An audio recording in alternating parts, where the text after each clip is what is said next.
Right now, in this very moment, you're probably doing what every human being does.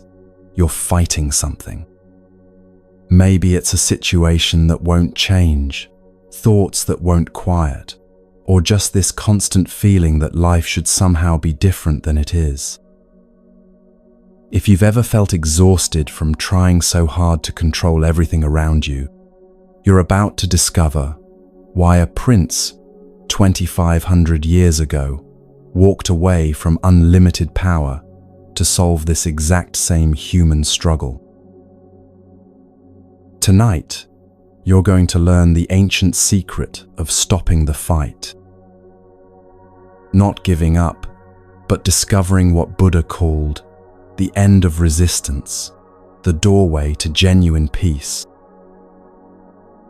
Whether you're listening at 2 a.m. with a racing mind, during your lunch break feeling overwhelmed, or simply seeking something deeper, this story will meet you exactly where you are. If it feels right, share where you're listening from, your bedroom, your car, perhaps a quiet corner of your world where you finally have a moment to breathe. Grab something cozy, dim those lights, and let yourself settle completely. Here's the beautiful truth. Whether you hear every word or drift into the most peaceful sleep you've had in months, this ancient wisdom works even when you're not trying. Welcome to Moonmind Temple, where tonight we stop fighting life and start flowing with it. The journey begins now.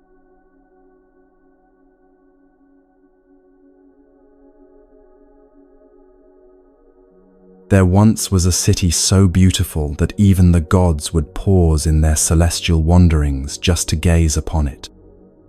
Kapilavastu stood like a jewel against the earth, its walls gleaming white as autumn clouds, its towers reaching toward heaven with such grace that visitors often wondered if they had stumbled into a fragment of paradise itself. In this city, darkness was as unknown as poverty, and every street seemed to shimmer with an inner light that made ordinary worries simply melt away. The people who walked these golden streets had faces that glowed with contentment, and children played in gardens where flowers bloomed in impossible colors year-round. Silver moonbeams would dance across the rooftops each night, and by day, when the terraces caught the morning sun, the entire city looked like a river of lotuses flowing gently towards some distant, peaceful shore. Yet for all its beauty, for all its perfection, Kapilavastu held within its walls a story that would teach the world about the most fundamental truth of human existence, that even in paradise, the heart knows when it lives in a cage. King Shuddhodana ruled this magnificent realm, with hands both gentle and strong. He was the kind of leader who brought light wherever he walked, whose wisdom drew people like flowers turning toward the sun. Generous beyond measure, just in all his dealings, he had created not just a kingdom, but a living testament to what human society could become when guided by compassion and truth. His subjects loved him, not because they had to, but because his very presence reminded them of the goodness that lived within their own hearts. But even the wisest hearts can be clouded by love, and King Shuddhodana's greatest strength would become his deepest struggle. You see, he had learned something that every parent eventually discovers, that loving someone completely means watching them face a world you cannot control, cannot protect them from, cannot make safe, no matter how much power you possess. And sometimes, when our love runs so deep it touches the very core of who we are, we make the mistake of thinking we can build walls high enough to keep pain away from those we cherish most. The king had married many queens, as was the custom of great rulers in those days, but among them all, one woman held his heart completely. Queen Maya was her name, and to see her was to understand why ancient poets spent their lives searching for words to describe beauty that seems to flow from some divine source. When she spoke, it was like listening to birds greeting the first light of spring, and her words carried a sweetness that could heal the deepest wounds in any listener's heart.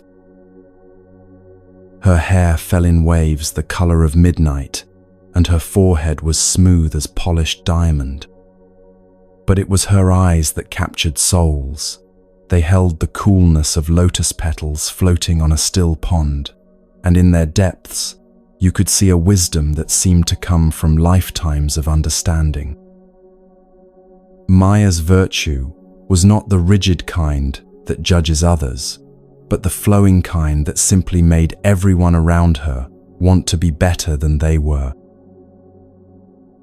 She desired happiness for every living being, spoke only truth, and lived her life as an example of what the human heart looks like when it's completely open to love. King Shuddhodana and Queen Maya lived together in a happiness so complete it seemed to bless the very air around them. Their love was the kind that makes ordinary moments feel sacred, and their quiet contentment rippled outward through the kingdom, like gentle waves spreading across a peaceful lake. But life, as it always does, was preparing to teach them that the deepest joy often comes wrapped in the most profound challenges. One night, at the very hour when spring was being born somewhere in the world, a dream came to Maya as she slept peacefully beside her beloved husband. In this dream, she saw a sight so wondrous that even now, 2,500 years later, mystics and sages still speak of it in hushed, reverent tones. A young elephant descended from the sky, moving with such grace that the very clouds seemed to part respectfully for its passage. This was no ordinary elephant, but a being that seemed made of pure light itself. It had 6 great tusks that gleamed like pearls, and its skin was white as the snow that crowns the highest mountains, white as the first light of dawn breaking over a world made new. As Maya watched in wonder, this celestial being approached her with such gentleness that her heart opened like a flower, recognizing the sun. The elephant entered her womb, and suddenly the entire universe seemed to shift into a higher key of existence. Thousands of gods appeared before her, singing songs so beautiful that Maya understood in that instant that never again would she know the small anxieties that plague ordinary human hearts. Hatred could not touch her, anger had no place in her being, and all the restless worries that once troubled her mind simply dissolved like morning mist meeting the first rays of sunlight. When Maya awakened, she felt a happiness unlike anything she had ever experienced. Not the happiness that comes from getting what we want, but the deeper happiness that comes from understanding that we are part of something infinitely beautiful and purposeful. She walked slowly through the palace gardens until she found a shaded spot beneath a tree that seemed to welcome her with its gentle branches. There, surrounded by flowers that nodded in the morning breeze, she sent 2 of her most trusted maidens to find the king. "Tell King Shuddhodana," she said, her voice carrying a new quality that made the maidens want to bow their heads in reverence, "that his queen wishes to see him in the garden. Tell him I will wait here, beneath the flowering tree, for I have something of great importance to share." The king was in his audience hall, surrounded by counselors, listening to the concerns of his people with the patient attention that had made him beloved throughout the land. But when the maidens delivered Maya's message, something in their tone told him this was not an ordinary request. He rose immediately, his heart already quickening with a mixture of anticipation and concern that every husband knows when his beloved calls him with unusual urgency. He found Maya sitting gracefully beneath the tree, and one look at her face told him that something profound had changed. There was a light in her eyes that seemed to come from some inner sun, and her very presence felt different, as if she had been touched by something sacred that had left her fundamentally transformed. He approached quietly, without arrogance or haste, and when he reached her side, he asked simply, "My beloved, why did you send for me? What do you wish to tell me?" Maya told him of the dream she had experienced, describing every detail with the precision of someone who knew she had witnessed something that would change not just their lives, but the course of human history itself. When she finished, she looked at her husband with eyes that held both joy and a strange kind of knowing. "My lord," she said softly, "there are wise Brahmins in our kingdom who understand the language of dreams. Send for them, I pray you, for they will know whether this vision brings us reason to rejoice or cause to mourn." The king agreed immediately, and soon the most learned dream interpreters in Kapilavastu were summoned to the palace. These were men who had spent their lives studying the mysterious ways that the divine communicates with human hearts, and when they heard Maya's story, their faces lit up with an excitement they could barely contain. They spoke to the royal couple with voices trembling with awe. "O king, O queen," they said, their words flowing like music, "a great joy is to be yours. A son will be born to you, distinguished by the favor of all the gods in heaven. If one day he should renounce royalty, if he should leave this palace and live the wandering life of one who seeks truth above all earthly treasures, he will deserve praise beyond anything mortals can imagine. He will richly deserve gifts more magnificent than all the wealth of kingdoms, for he will be adored by all the worlds because he will give them that which they hunger for most deeply. O Master, O Mistress, your son will be a Buddha, one who is fully awakened to the truth that sets all beings free." The months that followed passed like a gentle dream within a dream. Maya carried her child with a grace that seemed to bless everyone who saw her, and throughout the kingdom, it was as if the very air had become lighter, more hopeful, charged with the promise of something wonderful approaching. Then, one day when the trees were heavy with blossoms and the world itself seemed to be celebrating, Maya knew that the time had come. She walked into a grove where nature had prepared the most beautiful of settings, trees so laden with flowers that their branches drooped under the weight of their own beauty.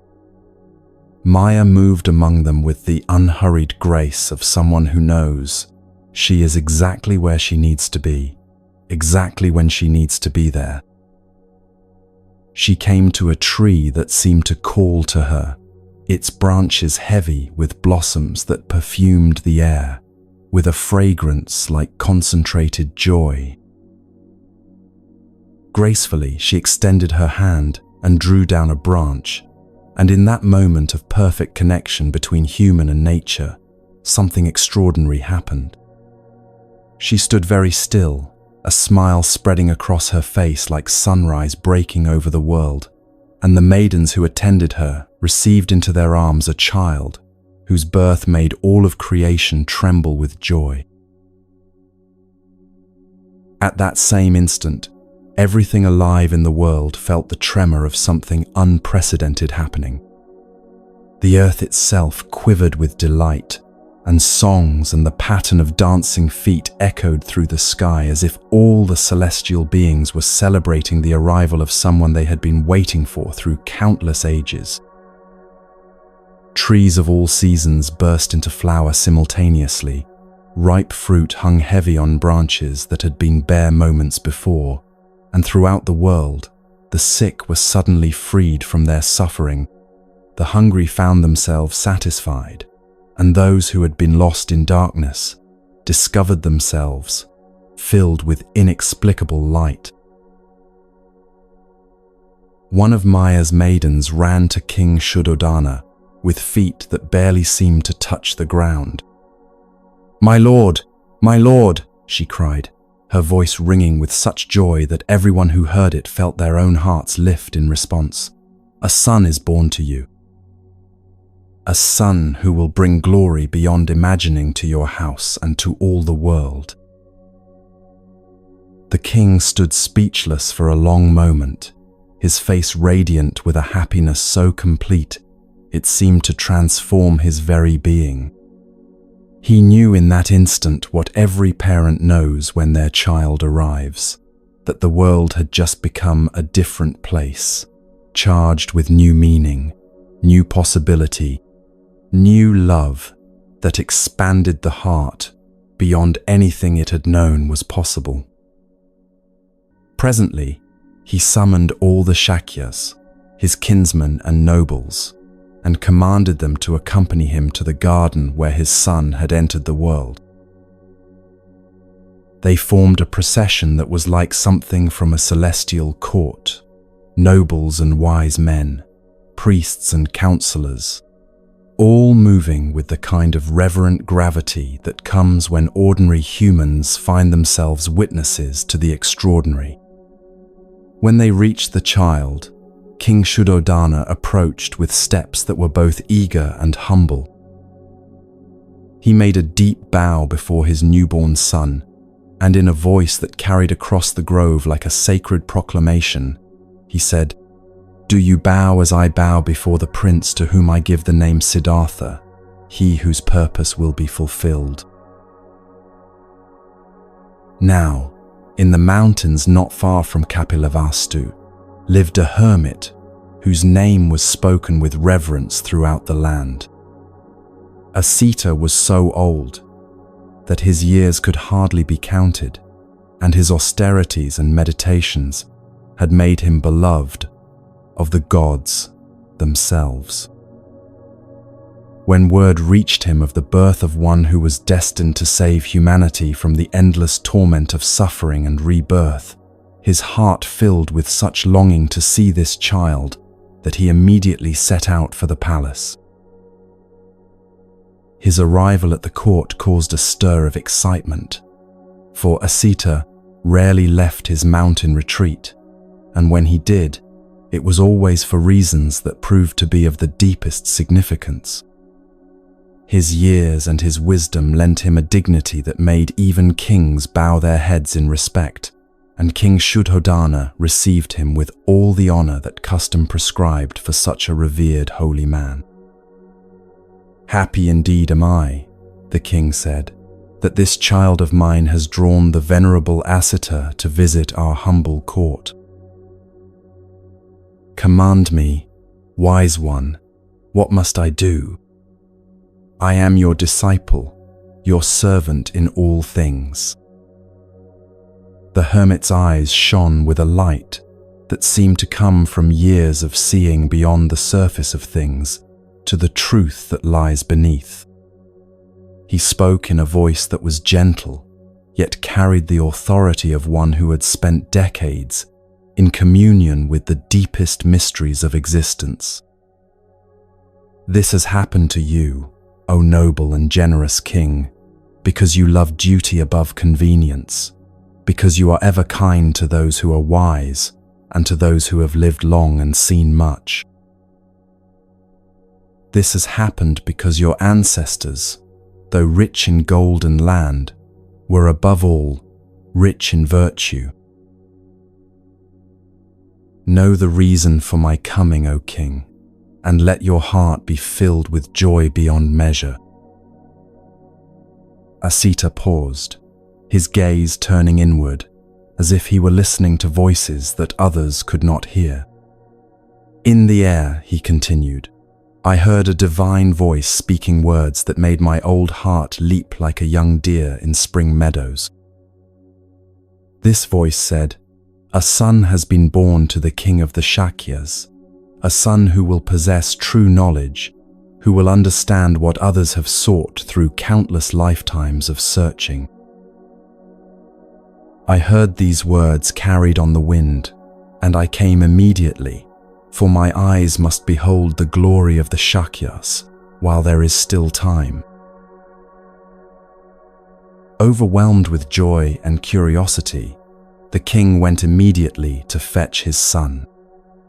Taking the infant gently from his nurse's protective arms, he brought him to the aged hermit with the careful reverence of one presenting a precious jewel to a master appraiser.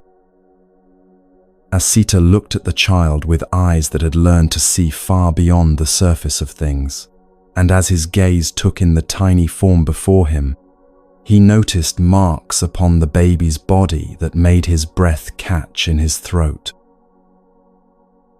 These were the signs that the ancient texts spoke of, the subtle physical characteristics that marked one who would become a Buddha, one whose very presence would transform the world's understanding of what it means to be human. For long minutes, Asita simply gazed at the child, his heart swelling with a joy so profound it seemed to encompass not just this moment but all the suffering humanity that this small being would one day help to heal. Then, to everyone's amazement, tears began to flow down the old hermit's weathered cheeks. He sighed deeply, a sound that seemed to carry the weight of lifetimes, and turned his eyes toward the sky, as if seeking some kind of comfort or understanding from the heavens themselves. King Shuddhodana saw these tears and felt his heart constrict with sudden fear. How could this holy man, who had spoken of glory and joy, now weep while looking at his precious son? "You say, O venerable one," the king spoke, his voice tight with anxiety, "that my son's body bears the marks of divinity. You say his birth was wondrous, that his future glory will be supreme. Yet you look at him with eyes filled with tears. Is his life then to be fragile? Was he born only to bring me sorrow? Must this new branch wither before it has burst into flower? Speak, O saintly man, speak quickly, for you know the great love a father bears his son. Do not let me suffer in uncertainty." Asita looked at the king with eyes full of compassion, understanding the fear that gripped any parent's heart when faced with uncertainty about their child's future.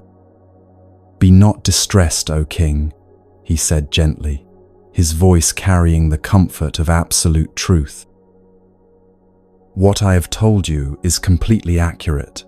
This child will know glory beyond anything the world has yet seen. If I weep, it is not for him or for you, but for myself, and for the nature of time that governs even the lives of hermits who have spent decades learning to transcend ordinary limitations." He paused, looking once more at the child who lay peacefully in the king's arms, seemingly aware of the profound conversation taking place around him. "My life draws to its close," Asita continued, "and he is just beginning his journey toward becoming the one who will destroy the evil of endless rebirth and suffering. To those wandering in the forest of existence like travelers who have lost their way and cannot find the path home, he will point out the road to salvation that leads beyond all sorrow. Therefore, do not grieve, O king. I alone am to be pitied, for I who have practiced austerities through countless seasons, who have meditated until my mind became as still as a mountain lake, will never hear the voice of your Son proclaiming the law that sets all beings free.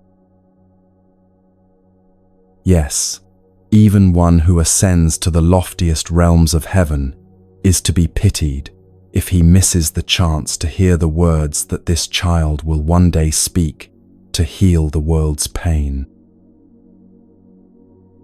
These words of Asita brought the king a complex mixture of emotions. Relief flooded through him as he understood that his son would indeed live and flourish, would know glory beyond imagining.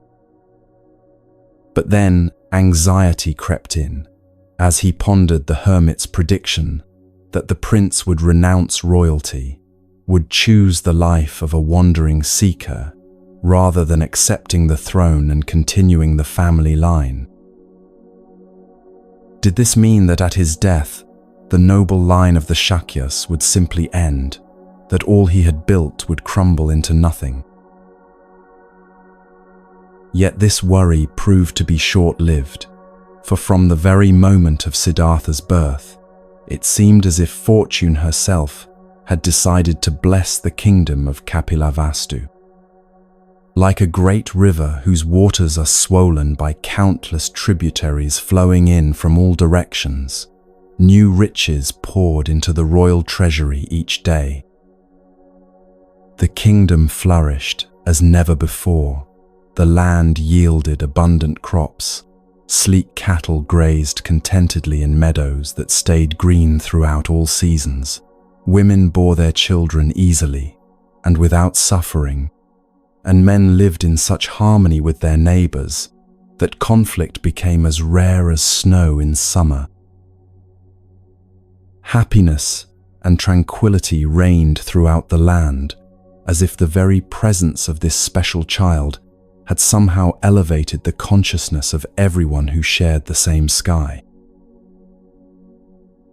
But even in the midst of this golden prosperity, sorrow found its way into the palace.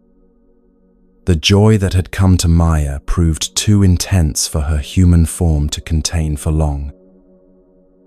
7 days after giving birth to the child who would change the world, she died peacefully and ascended to join the gods in whatever realm awaited one who had been chosen to mother a Buddha. It was as if her earthly purpose had been so perfectly fulfilled that there was nothing left for her to do but return to the divine source from which she had come. Maya had a sister, Mahaprajapati, who in beauty and virtue was almost her equal, possessing the same gentle wisdom and boundless compassion that had made Maya so beloved. The infant prince was given into Mahaprajapati's care, and she looked after his needs as tenderly as if he were her own child, perhaps even more tenderly, for she understood the sacred responsibility that had been placed in her hands. Under her loving attention, Siddhartha grew with a grace that was visible to everyone who saw him. Like fire fanned by an auspicious wind, like the moon reigning as queen among the luminous stars, like the morning sun rising majestically over the eastern mountains, the prince developed in strength and beauty and wisdom that seemed to increase with each passing day. As the years passed and Siddhartha grew from infant to child to young man, King Shuddhodana found himself torn between pride in his son's extraordinary development and a growing anxiety about the prophecy that haunted his thoughts. He did not want his family line to end with him, did not want to see the kingdom he had built with such care pass into the hands of strangers. I will surround my son with such pleasure, such beauty, such constant delight, he thought to himself, that he will never feel the lack that leads men to seek something beyond the world of the senses. Perhaps if I can awaken in him a deep love for the joys that life offers, I will have grandsons who will carry on our noble lineage. So the king sent for his son one day when Siddhartha had reached the age when young men traditionally begin to think of marriage and family. "My child," he said, settling beside the prince in the palace garden where they could speak privately, "you have reached an age when it would be natural and good to think of taking a wife. If there is some maiden who has caught your eye, some daughter of a noble family who pleases you, tell me, and I will arrange for you to meet her properly." But Siddhartha's answer surprised his father with its directness and its unexpected direction. "I am not one of those who actively seek the company of women, father," he replied thoughtfully. "It seems to me that my destiny lies in living quietly in the forests, where through meditation and contemplation my mind might find the peace that seems to elude so many people, even those who have everything the world considers valuable." The king felt his heart sink at these words, recognizing in them an echo of the hermit's prophecy. But Siddhartha continued speaking before his father could respond. "However, I have been thinking about this question you raise, and I notice that there have been men throughout history who found great wisdom while still maintaining households, still loving wives, and raising children. Does not the lotus grow and flourish even when its roots are deep in the muddy bottom of the pond, even when it's surrounded by tangles of lesser plants? Perhaps I can follow their example, finding the balance between worldly responsibility and spiritual seeking. Give me 7 days to consider this matter fully, Father, and in 7 days I will give you my complete answer."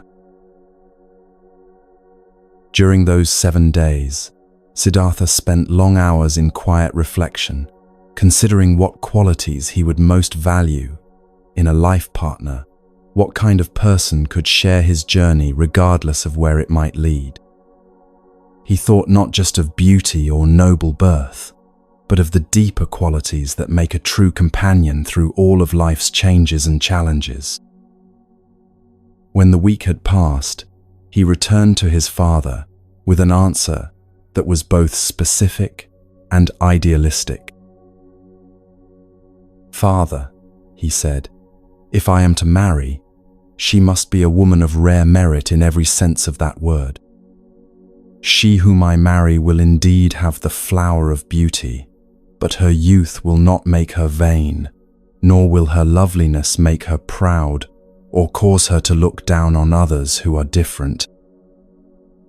She whom I marry will have a sister's affection and a mother's tenderness for all living creatures, not just those she finds easy to love, but all beings who suffer or struggle or seek happiness.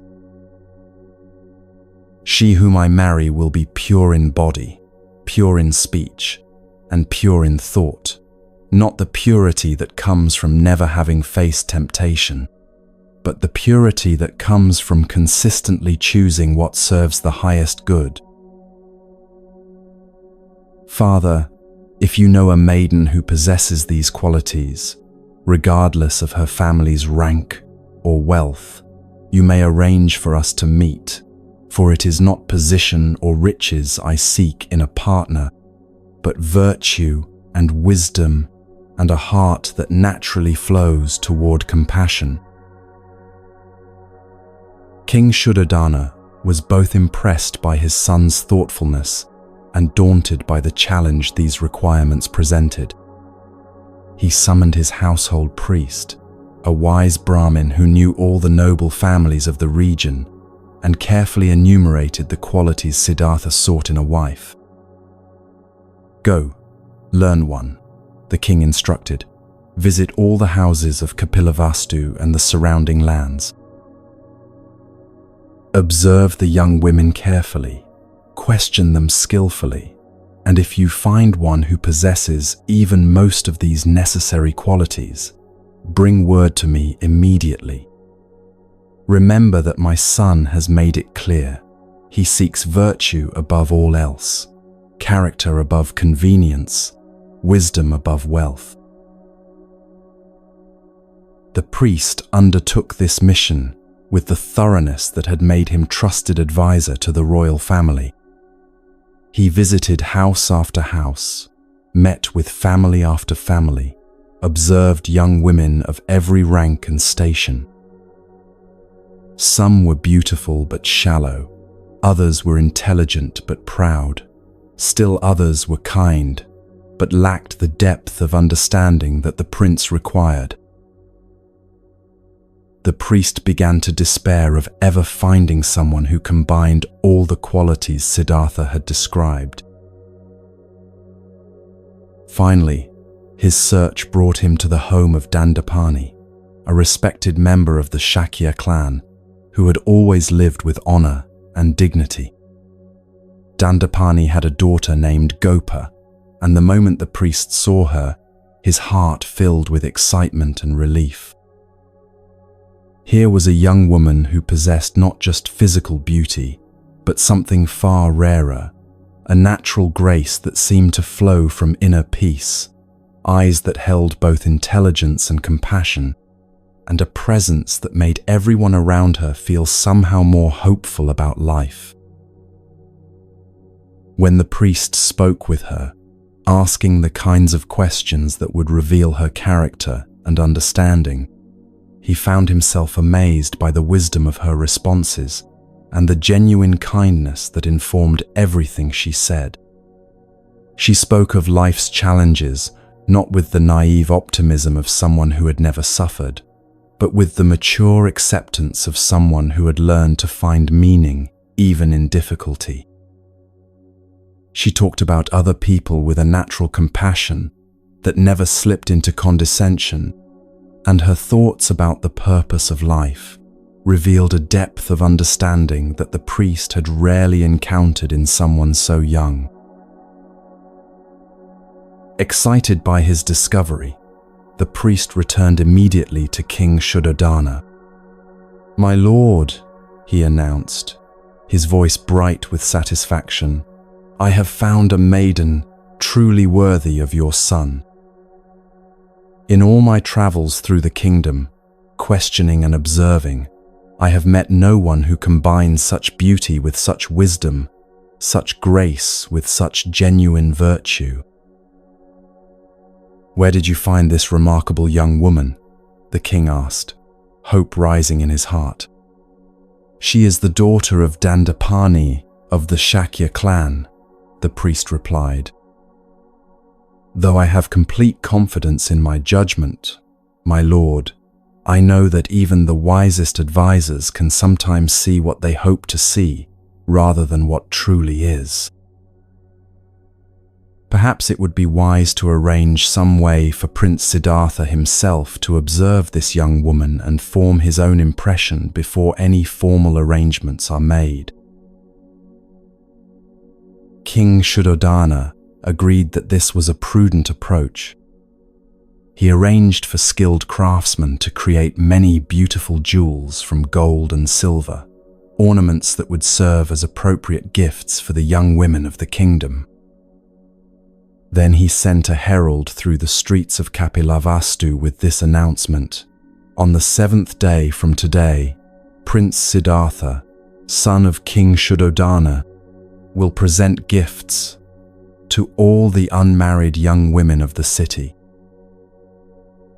Let all who are eligible appear at the palace at the appointed time to receive these tokens of the royal family's appreciation for the grace and beauty that the young women of our kingdom bring to our community." When the appointed day arrived, the palace hall was decorated with flowers and silks that turned the great room into something resembling a celestial court. Prince Siddhartha took his place on a throne that had been specially prepared for the occasion, and one by one, the young women of Kapilavastu filed before him, To each maiden who approached, he presented a carefully chosen jewel, but something curious happened that no one had anticipated. Each young woman who came before the prince was so struck by his extraordinary beauty and presence that she found herself unable to meet his eyes directly. Some lowered their gaze to the floor, others turned their heads away, and still others found themselves so overwhelmed that they hurried past after receiving their gift without daring to look at him at all. It was as if Siddhartha possessed a kind of radiance that was too intense for ordinary perception, a quality that inspired both awe and a strange kind of shyness in everyone who encountered it. Gopa was the very last young woman to appear, and when she entered the hall, something in the atmosphere seemed to shift. She walked toward the throne with a confidence that was neither proud nor timid, but simply natural, as if she were approaching an old friend rather than a prince she had never met. When she reached the dais, she looked directly into Siddhartha's eyes without flinching, without blushing, without any of the self-consciousness that had affected all the others. But when Siddhartha reached for the box that contained the remaining jewels, he discovered that it was empty. In his attention to making sure each young woman received an appropriate gift, he had not kept count, and now he found himself facing the one person he most wanted to honor, with nothing to offer her. The moment stretched between them, filled with a tension that everyone in the hall could feel. Gopa smiled, and her smile was like sunrise breaking over mountains that had been shrouded in darkness. "Prince," she said, her voice carrying a musical quality that made everyone who heard it want to lean closer. "In what way have I offended you that you treat me differently from all the others?" "You have not offended me in any way," Siddhartha replied, and those who were listening noticed that his voice, too, had taken on a quality they had never heard before, warmer, more alive, as if something in him was awakening in response to her presence. "You are the last to appear, and I have no jewel remaining to give you." As he spoke, he remembered that on his finger he wore a ring of exceptional beauty and value, one that had been made by the finest craftsman in the kingdom. Without hesitation, he removed it and extended it toward her. "This ring was mine," he said simply, "and now I offer it to you."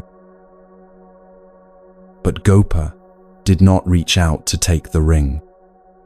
Instead, she looked at him with eyes that seemed to see more than his outward appearance, that seemed to understand something about his nature that perhaps he did not yet fully understand himself.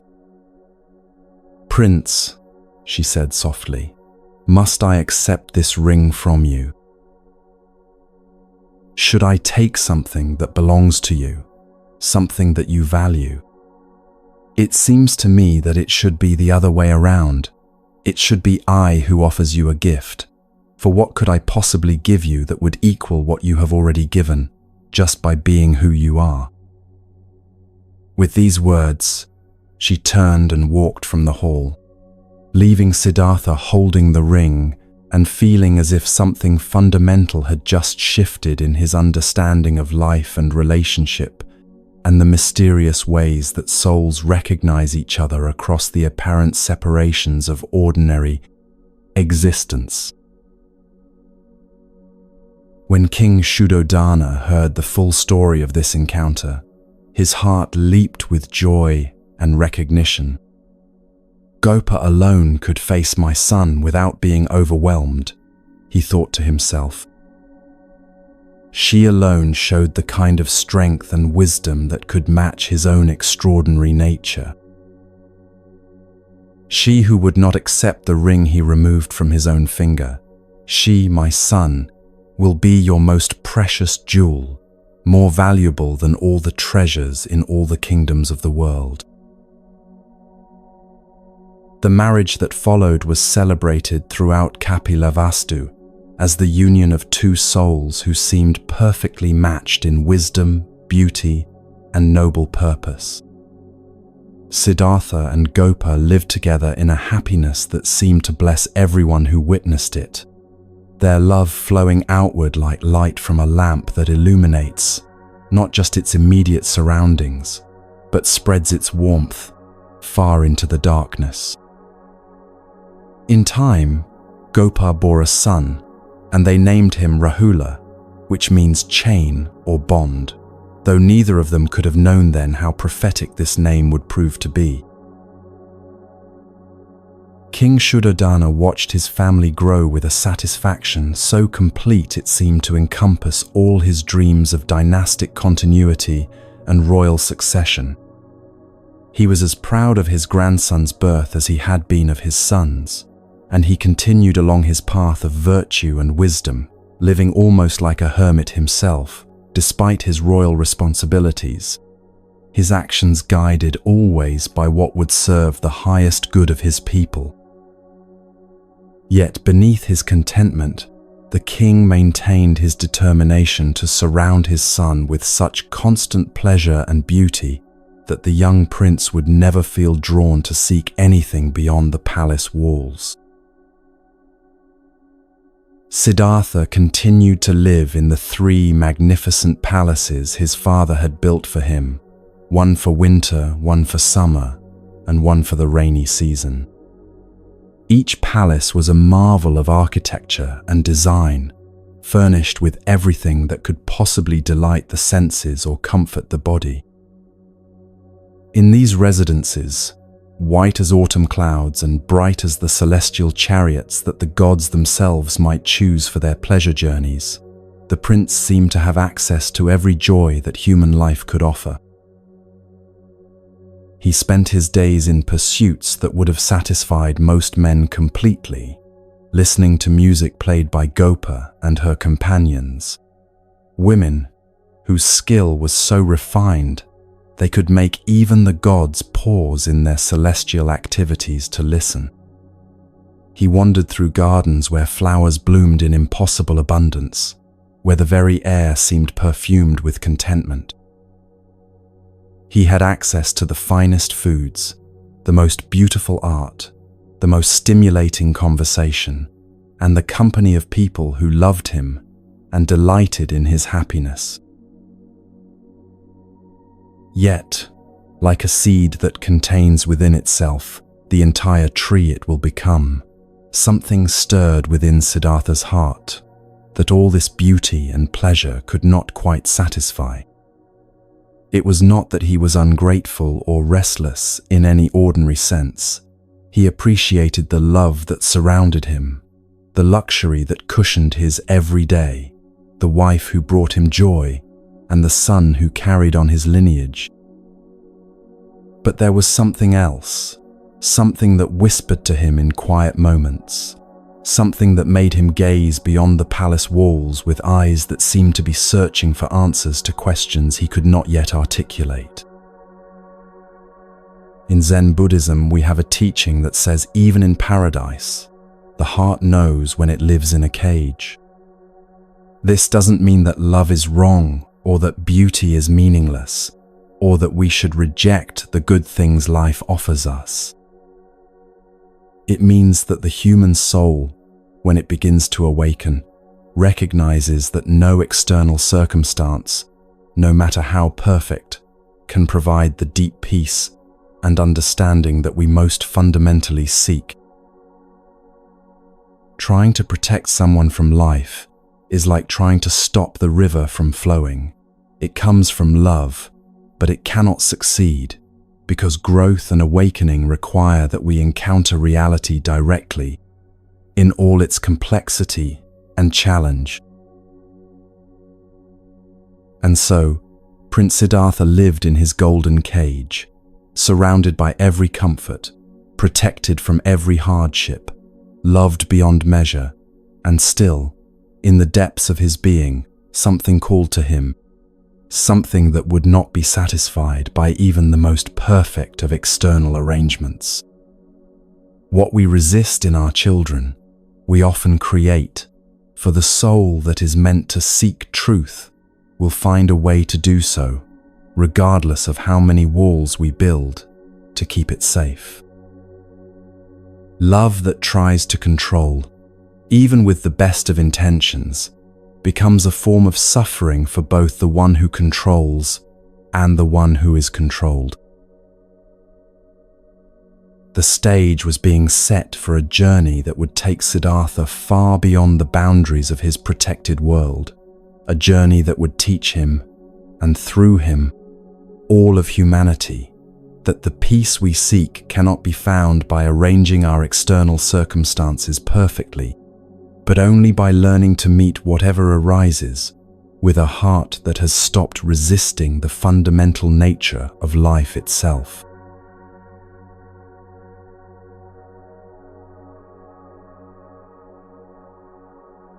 One day, as spring was painting the world in fresh colors, and the air itself seemed to sing with new life, someone came to the palace and spoke in Siddhartha's presence about the beauty that waited beyond the palace walls. They described how the grass in the meadows had turned the most tender shade of green, how birds filled the trees with songs that celebrated the return of warmth, and how in the ponds throughout the countryside, great lotus blossoms were opening their petals like nature's own prayer of gratitude.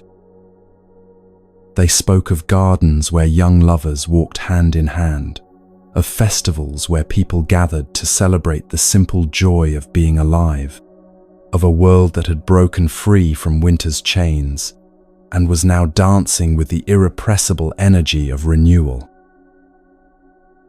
As Siddhartha listened to these descriptions, something stirred within him that he had never felt before, a longing so deep and sudden it took his breath away.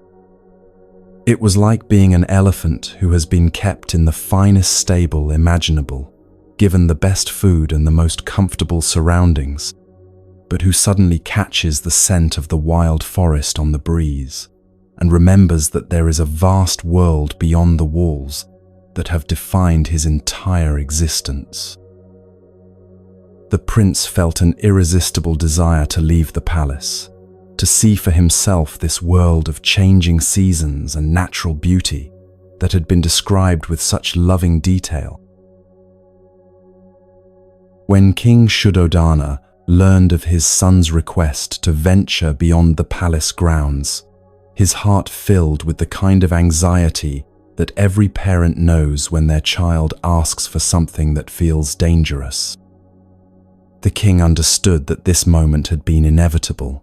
He could not keep his son enclosed forever, no matter how much love and fear motivated his protectiveness. But he was determined that if Siddhartha must see the world, it would be a carefully prepared version of the world, one that would not disturb the serenity of his son's soul or plant seeds of the kind of questioning that might lead him away from the throne and the family line. Very well, the king thought to himself, my son shall go out and see the beauty of the kingdom, but he will see only beauty. He must encounter nothing that will trouble his peace of mind, nothing that will make him suspect there is suffering in the world, nothing that might awaken in him the desire to seek answers to questions that are better left unasked. And so the king gave orders that took many days to carry out completely. The city was decorated as if for the greatest festival in its history. Garlands of flowers were strung across every street, bright banners fluttered from every building, and the entire route that the prince would travel was transformed into something that looked like a pathway through paradise itself. The most magnificent chariot in the royal collection was prepared, a vehicle made of gold that seemed to capture and reflect sunlight in ways that made it appear almost alive. 4 horses with coats like polished bronze were chosen to pull it, and their harnesses too were made of gold, so that when they moved, the entire procession would create a spectacle worthy of the gods themselves. But the king's most careful preparations concerned not what his son would see, but what he would not see. Orders went out throughout Kapilavastu that on the day of the prince's journey, all those who were old, sick, or suffering in any way were to keep themselves hidden from view.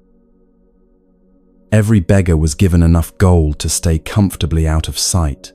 Every person who showed signs of illness was provided with shelter, where they could rest until the royal procession had passed, and every elderly citizen was gently asked to remain indoors until the prince had returned safely to the palace.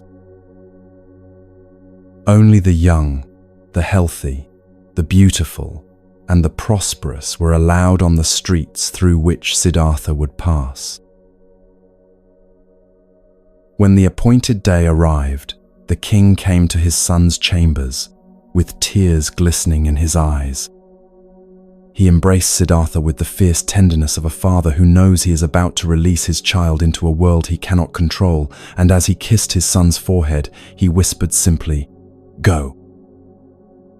But his heart spoke differently than his words, for every fiber of his being wanted to hold his son close and safe forever, protected from all the harsh realities that waited beyond the palace walls.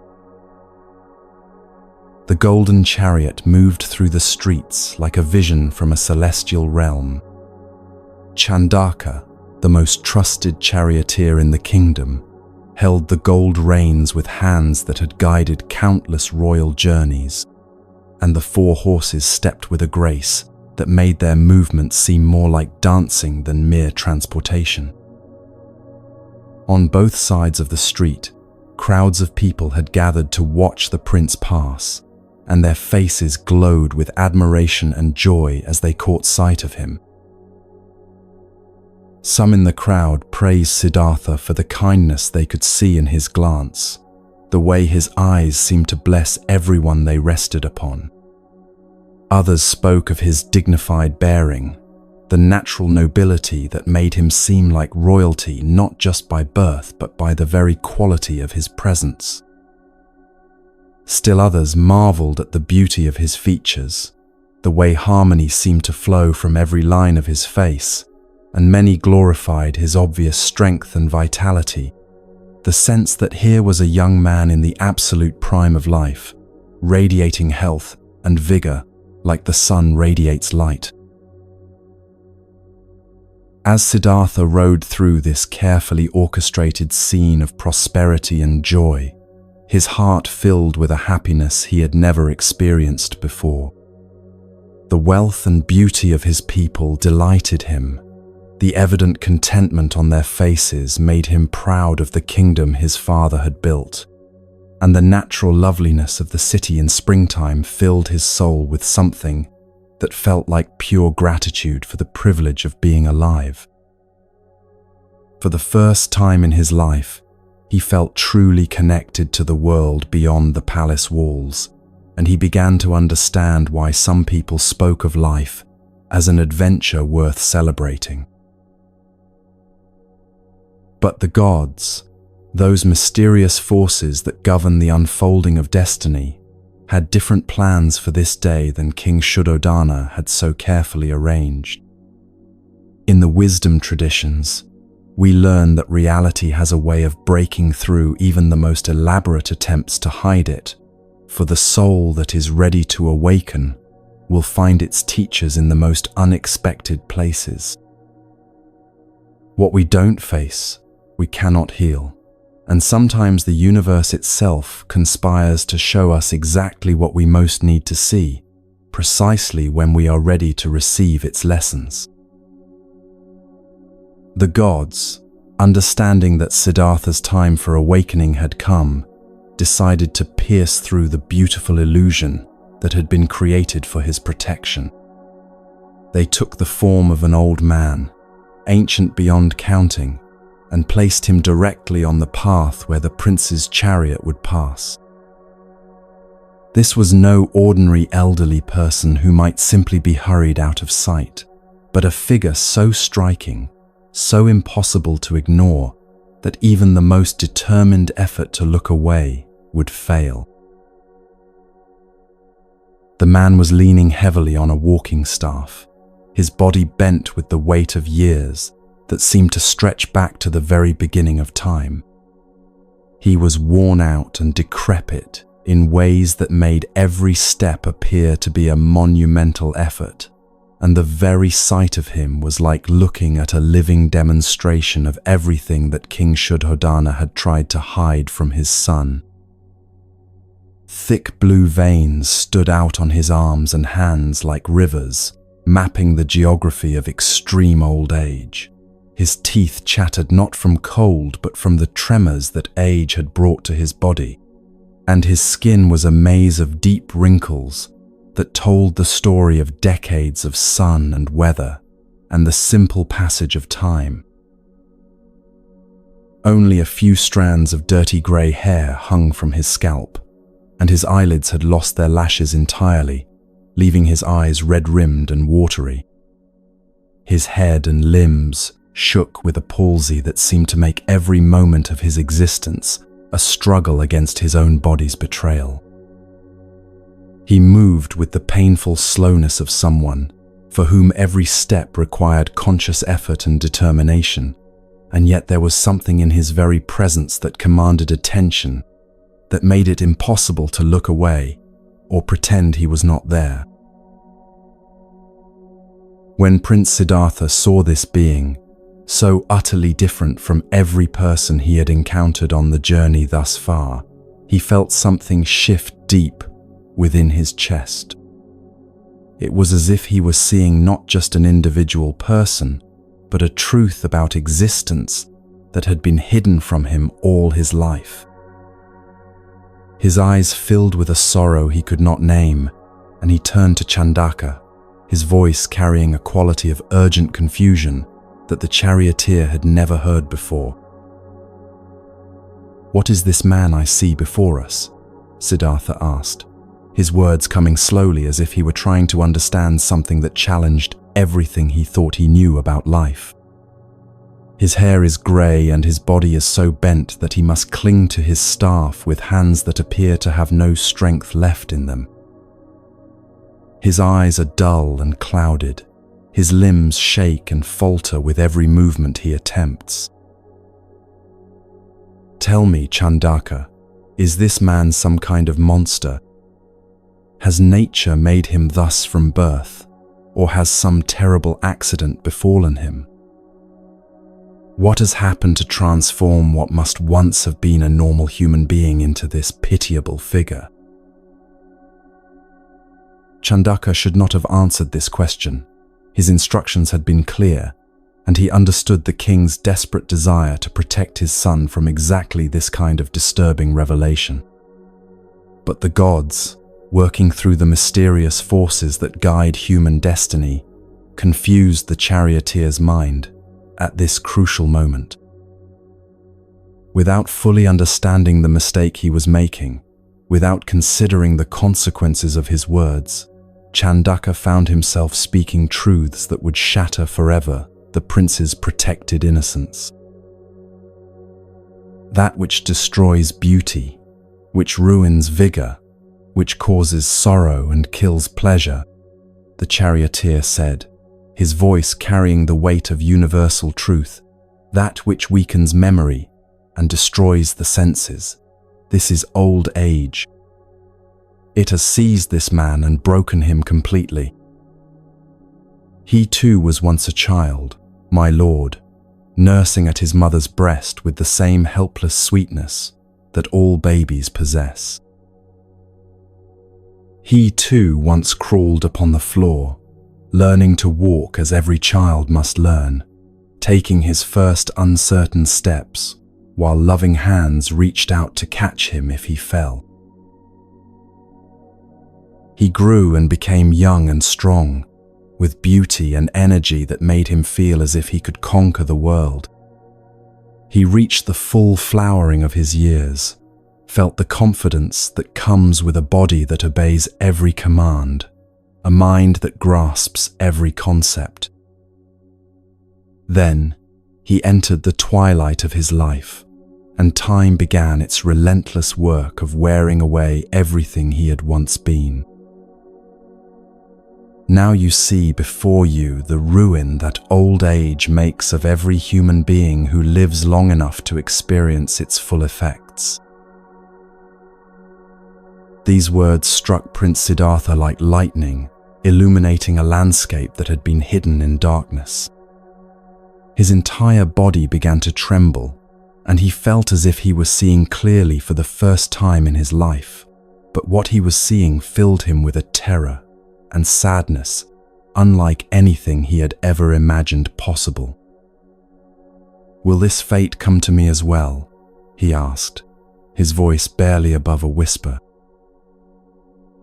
"My lord," Chandaka replied, now fully caught up in the momentum of truth, telling that seemed to have taken control of his tongue, "Youth will leave you someday just as it has left this man and every person who has ever lived. To you too will come this troublesome old age that stops our strength in its tracks and steals our beauty like a thief in the night. Time spares no one, my prince, not the wealthy or the poor, not the wise or the foolish, not the royal or the common. It moves through every life like water flowing downhill, inevitable and unstoppable, carrying away everything we think of as permanent and leaving us changed beyond recognition." Siddhartha felt his entire understanding of life crumble and reform in the space of a few heartbeats.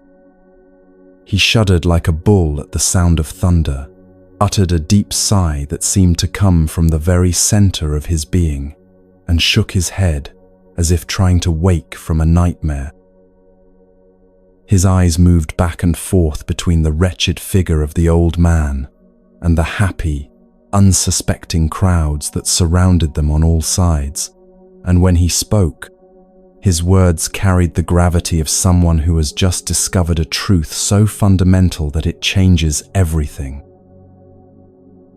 "So old age destroys memory and beauty and strength in every person who lives," he said slowly, working through the implications of what he had just learned. "Yet these people around us continue with their daily activities as if nothing threatens them. They laugh and celebrate and make plans for the future as if they have not seen what I have just seen. How can they delight in gardens and flowers and festivals when this fate awaits every one of them? How can their minds think of anything except the terrible reality of aging?" "Turn the horses around, Chandaka. Let us return to the palace immediately, for I cannot find joy in beauty when all I can see is the destruction that time will bring to everything I behold."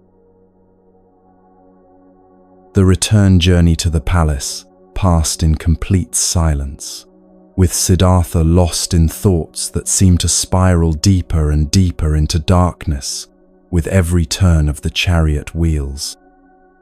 When he reached his chambers, he found that peace had become impossible.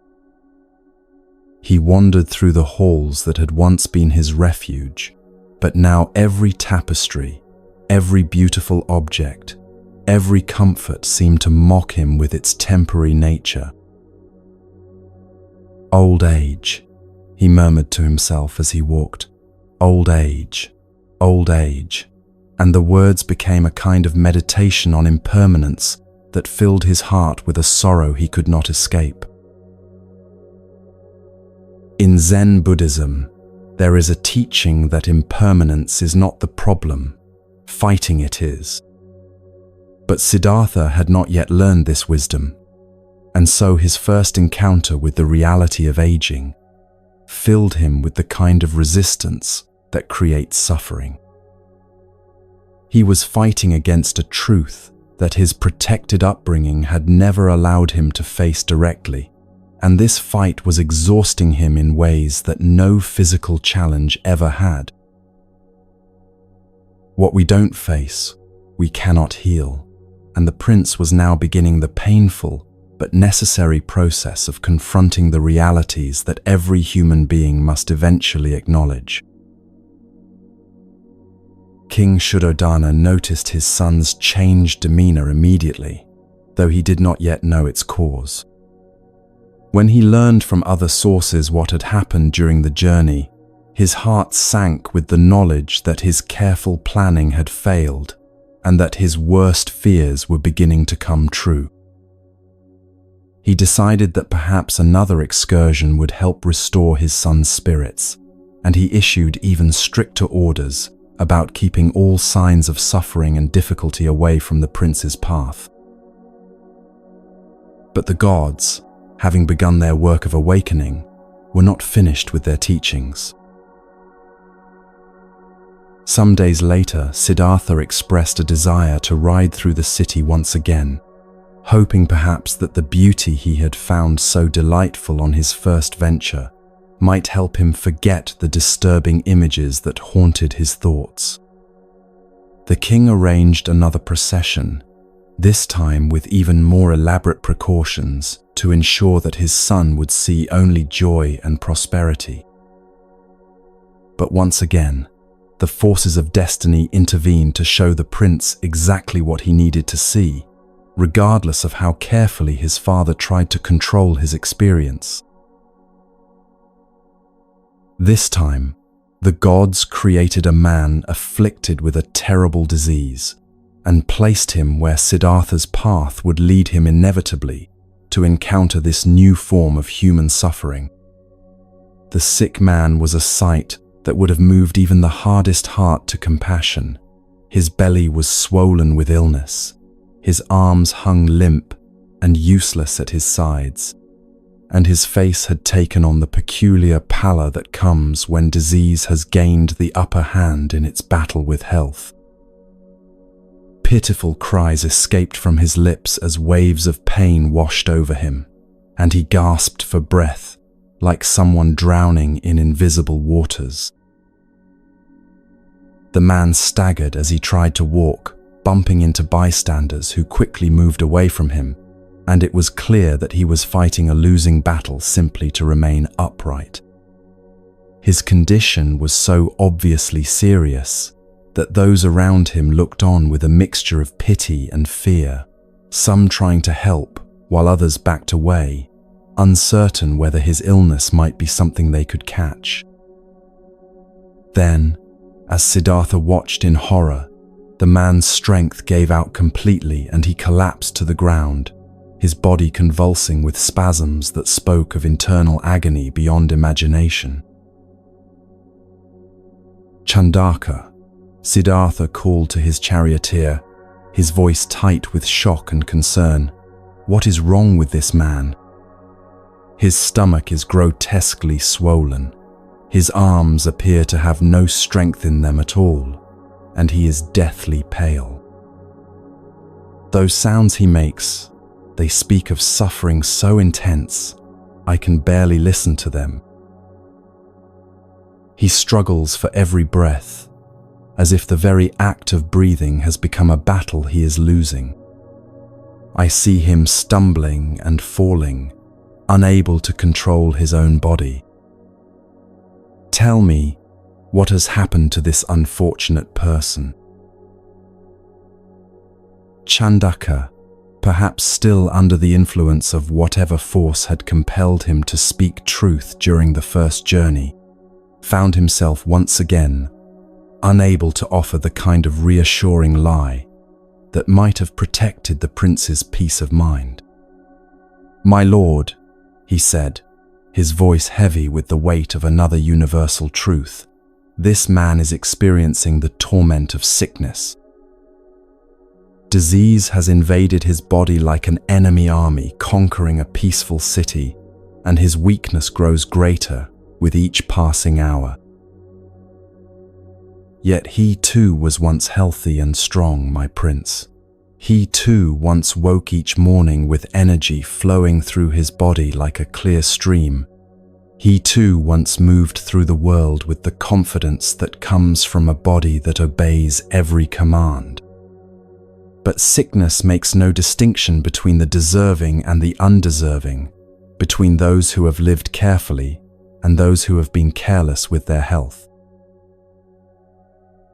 The implications of this revelation hit Siddhartha like a physical blow. "Is this suffering peculiar to this one man?" he asked urgently. "Or does this same threat hang over all living creatures? Could this happen to me, to my wife, to my son, to everyone I love?" "We are all vulnerable to similar afflictions, my lord," Chandaka replied, his words carrying the finality of absolute truth. "Sickness weighs heavily upon the world like a storm cloud that can appear without warning in any sky. No one is immune. No amount of wealth or power or careful living can guarantee protection from the diseases that can transform any healthy person into someone like the man you see before you." When Prince Siddhartha heard this painful truth about the universality of illness and suffering, his body began to tremble, like moonlight reflected in disturbed water. The second great shock of reality was proving even more devastating than the first, because now he was beginning to see a pattern that suggested that life contained forms of suffering he had never even imagined. He spoke words of such bitterness and profound recognition that they seemed to come from some ancient part of his soul that had always known these truths, but had been kept from acknowledging them.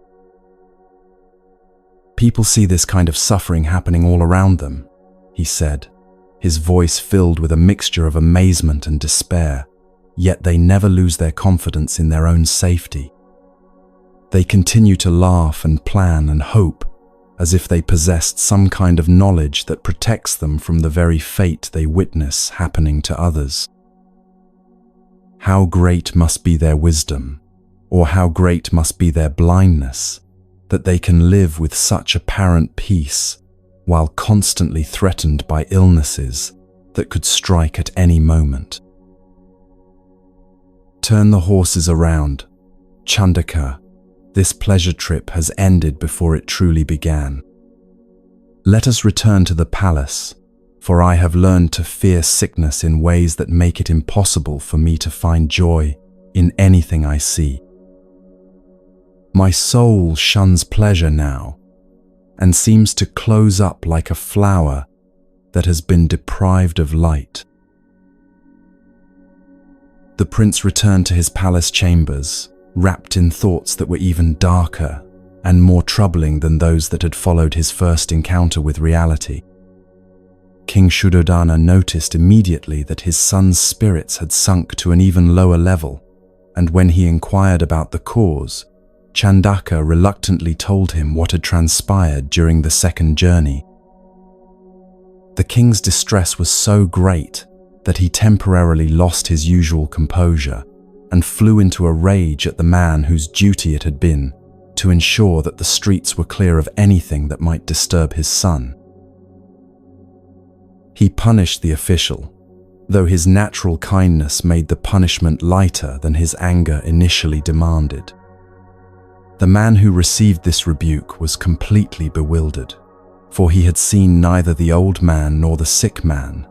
They had been visible only to the prince and his charioteer, manifestations of destiny, rather than ordinary human beings who could have been spotted and removed in advance. But the king's anxiety was now approaching panic, and he became more determined than ever to keep his son from venturing beyond the palace walls. He surrounded Siddhartha with entertainments and pleasures of every conceivable kind, bringing in musicians and dancers, storytellers and poets, hoping that beauty and art and constant stimulation might drive away the dark thoughts that seemed to be consuming his son's peace of mind. But nothing seemed capable of restoring the prince's former contentment, and it became clear that once a person has begun to see through the surface of life to the suffering that lies beneath, no amount of distraction can completely restore their innocence. Every ending contains a beginning, and Siddhartha's encounters with aging and sickness had begun the end of his protected childhood and the beginning of his transformation into someone who would understand the deepest truths about human existence. Eventually, King Shuddhadana decided that perhaps one more carefully controlled excursion might help his son recover some measure of his lost joy. He gave even stricter orders than before, personally overseeing the removal of anyone who might represent suffering or hardship in any form. He even replaced Chandaka as the prince's charioteer, hoping that a different companion might be less likely to provide disturbing answers to difficult questions. The king felt certain that this time nothing could possibly go wrong, that his son would finally see only the beauty and prosperity that he had originally intended for him to encounter. But the gods were not finished with their lessons, and they understood that Siddhartha needed to face the third and most fundamental truth about human existence before his awakening could begin in earnest. They created a corpse being carried by 4 men, followed by others who were weeping and tearing their clothes in the traditional expressions of grief. This entire funeral procession was visible only to the prince and his new charioteer, a manifestation of destiny that no amount of human planning could have anticipated or prevented. The sight of the dead body being carried on a stretcher, covered with a white cloth that could not disguise the terrible stillness that had replaced whatever life and movement had once animated this form, struck Siddhartha with a force that seemed to stop his heart in his chest. The weeping mourners who followed behind spoke of loss so profound that their grief seemed to fill the air around them with an almost tangible weight of sorrow. Here was something even more final than old age or sickness. Here was the ultimate truth that all life must face, the end toward which every beginning inevitably moves. What is this being that is carried by 4 men and followed by others wearing dark clothes and weeping as if their hearts have been broken beyond repair? Siddhartha asked his charioteer, though part of him already knew that the answer would complete the terrible education he had been receiving about the nature of human existence. The charioteer, like his predecessor, found himself compelled to speak truth rather than offering comforting lies.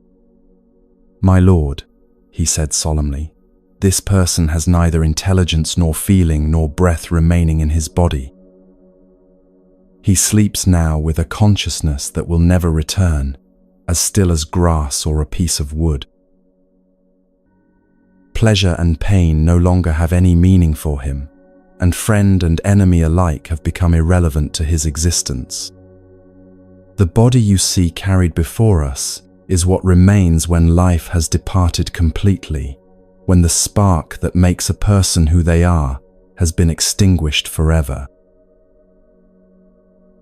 Siddhartha felt the world tilt around him as the full implications of this revelation sank into his understanding. "Is this condition peculiar to this one person?" he asked, though he suspected he already knew the answer. "Or does this same end await every creature that lives and breathes?" "This same end awaits all creatures, my lord," the charioteer confirmed, his words falling like stones into still water, creating ripples that would spread through Siddhartha's consciousness for the rest of his life. Whether they are humble or of noble birth, whether they are wise or foolish, wealthy or poor, beloved or despised, to every being who draws breath in this world, death comes as inevitably as sunrise follows darkness. It is the one appointment that no one can avoid, the one truth that unites every living thing in a common destiny that cannot be escaped through any amount of power or knowledge or desperate bargaining. In that moment, Prince Siddhartha fully understood what death meant, and despite all his courage and strength, he found himself overwhelmed by the enormity of this truth. He had to lean against the side of the chariot for support, and when he finally found his voice, his words were filled with a distress, so profound it seemed to encompass not just his own mortality, but the mortality of every being he had ever loved. "So this is the destination toward which all life moves," he said, his voice barely audible. "This is the end that awaits every person who laughs and loves and dreams and plans for the future." Yet knowing this terrible truth, people still manage to amuse themselves in countless different ways, still travel the world's highways with songs on their lips, still find reasons to celebrate and hope and imagine that somehow they will be different. Death stalks every step they take, yet they dance as if they will live forever. I am beginning to think that the human heart has become so hardened to reality that it can no longer feel the truth that should terrify and motivate every moment of existence. Turn the horses around, Chandaka. This is no time to wander through flower gardens when every blossom we see is already carrying within itself the seeds of its own destruction.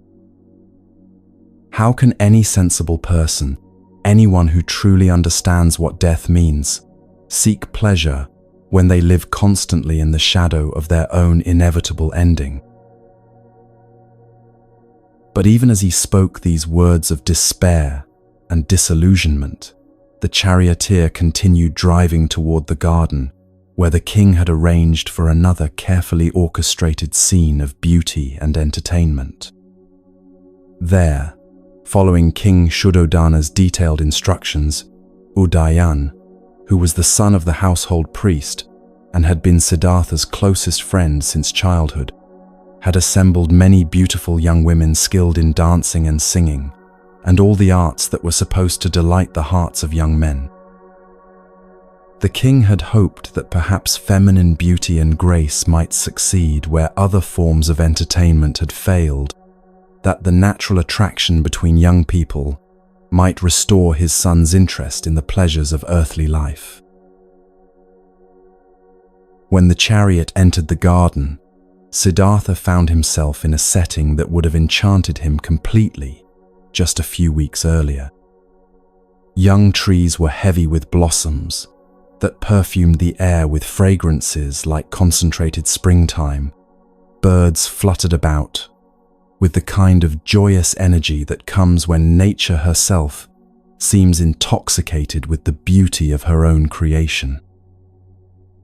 On the surface of clear pools, lotus flowers had opened their petals to drink in the cool air, and the entire scene was designed to be a perfect representation of life at its most beautiful and appealing.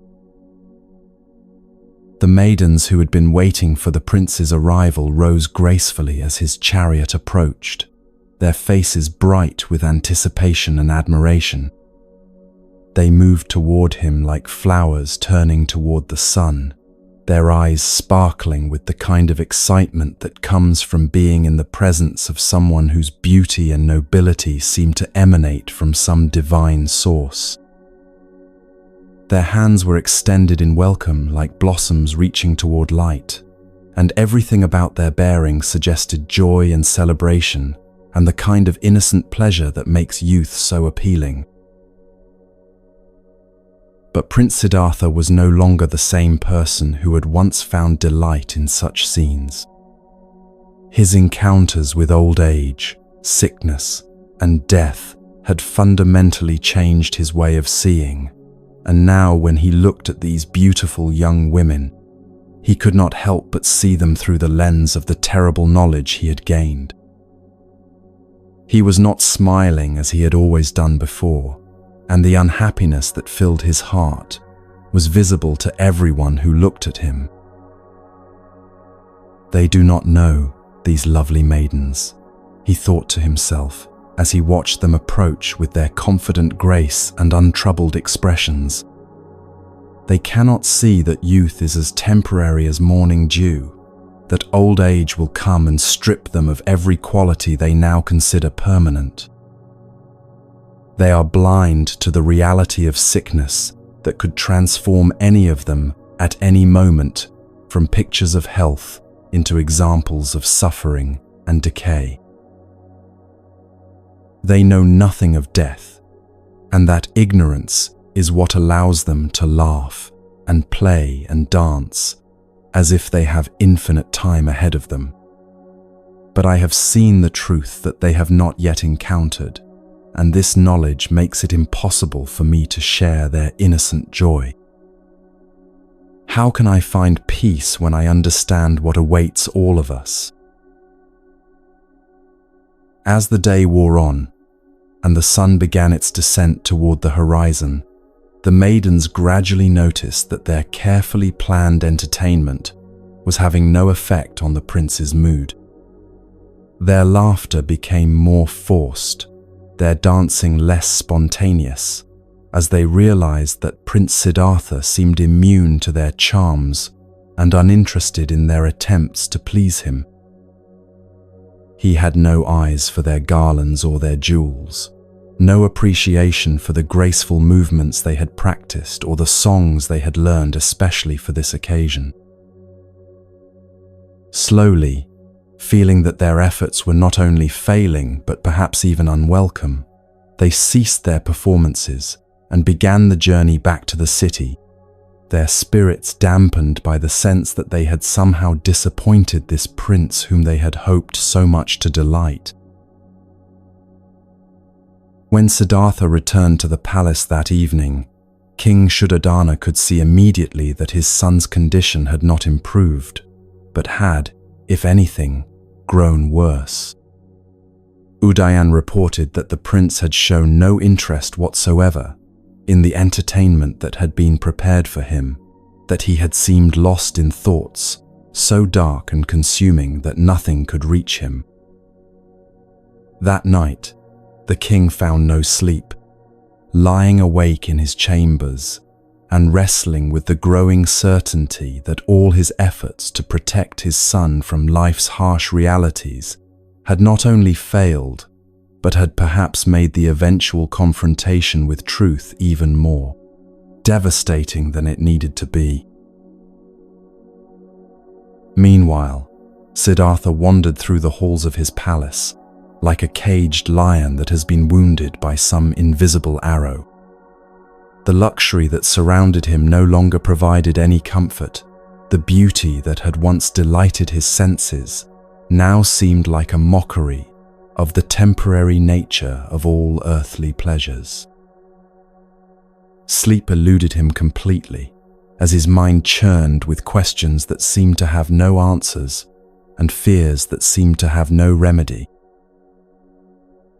How could people live with such apparent peace when they knew, or should know, that everything they loved would eventually be taken from them? How could anyone find lasting happiness in a world where aging, sickness, and death ruled supreme over every form of joy and beauty? What was the point of building anything or loving anyone if time would ultimately destroy everything that mattered? In this state of profound spiritual crisis, Siddhartha felt a great longing for open fields and green meadows, for space where he could walk and think without being surrounded by the material comforts that now felt like barriers between himself and the truth he needed to understand. One day, unable to bear the confinement of palace walls any longer, he left his luxurious quarters and wandered out into the countryside that surrounded Kapilavastu. He walked aimlessly through landscapes that would once have filled him with simple pleasure, but now his mind was completely absorbed in pondering the mystery of human suffering and the apparent futility of all earthly endeavors. He no longer felt the ordinary emotions that had once governed his daily life, neither joy nor grief, neither doubt nor weariness, neither strong desire nor hatred nor scorn could touch him. It was as if his encounters with the fundamental realities of existence had burned away everything superficial and left him in a state of profound questioning that transcended normal human feelings. The wise person sees what is, not what they wish were, and Siddhartha was beginning to see with a clarity that was both terrible and liberating. As he walked through the peaceful countryside, lost in contemplation that seemed to deepen with every step, he suddenly became aware of a figure approaching him along the path. This was a man who looked like a wandering monk, dressed in simple robes and carrying himself with the kind of dignified poverty that speaks of someone who has voluntarily given up worldly possessions in search of something more valuable.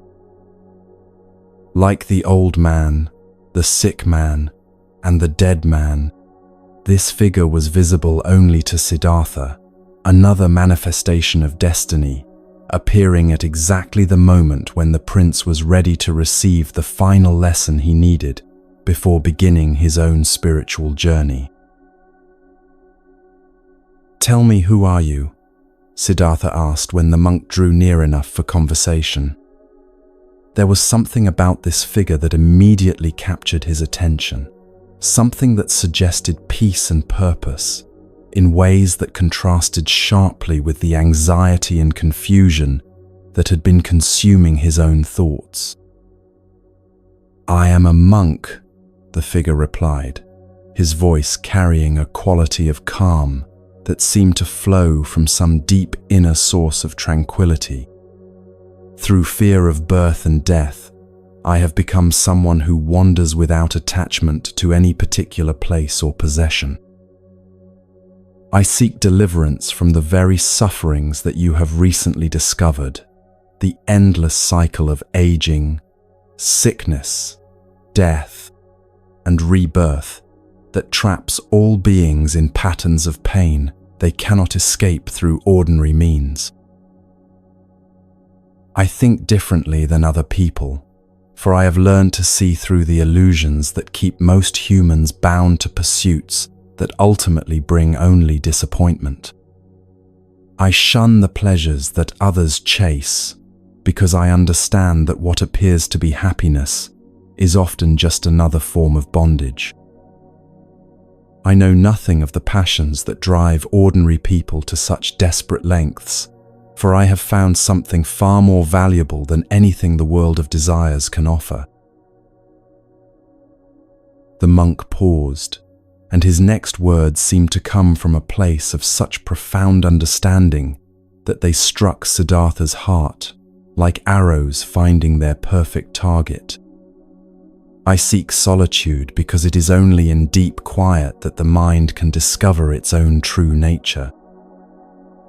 Sometimes I live at the foot of a tree, sometimes in the lonely mountains where the wind itself seems to whisper ancient wisdom, and sometimes in forests where every sound teaches patience and every shadow offers lessons in acceptance.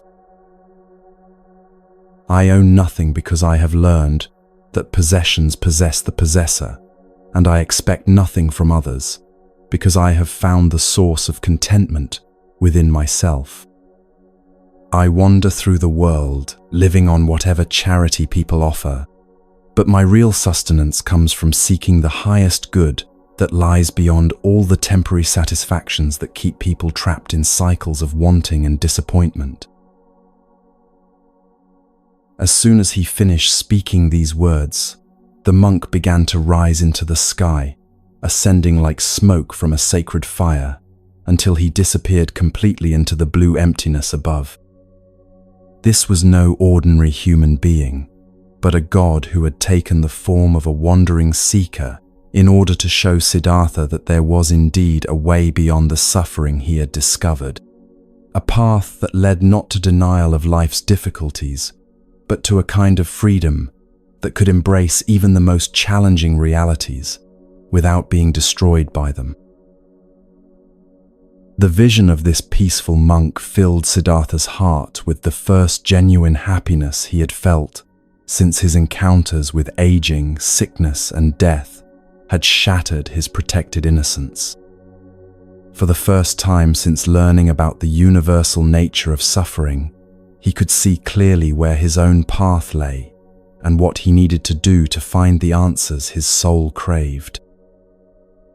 Sometimes we must lose everything to find what truly matters, and Siddhartha realized that his growing disillusionment with palace life was not a problem to be solved, but a doorway to be walked through.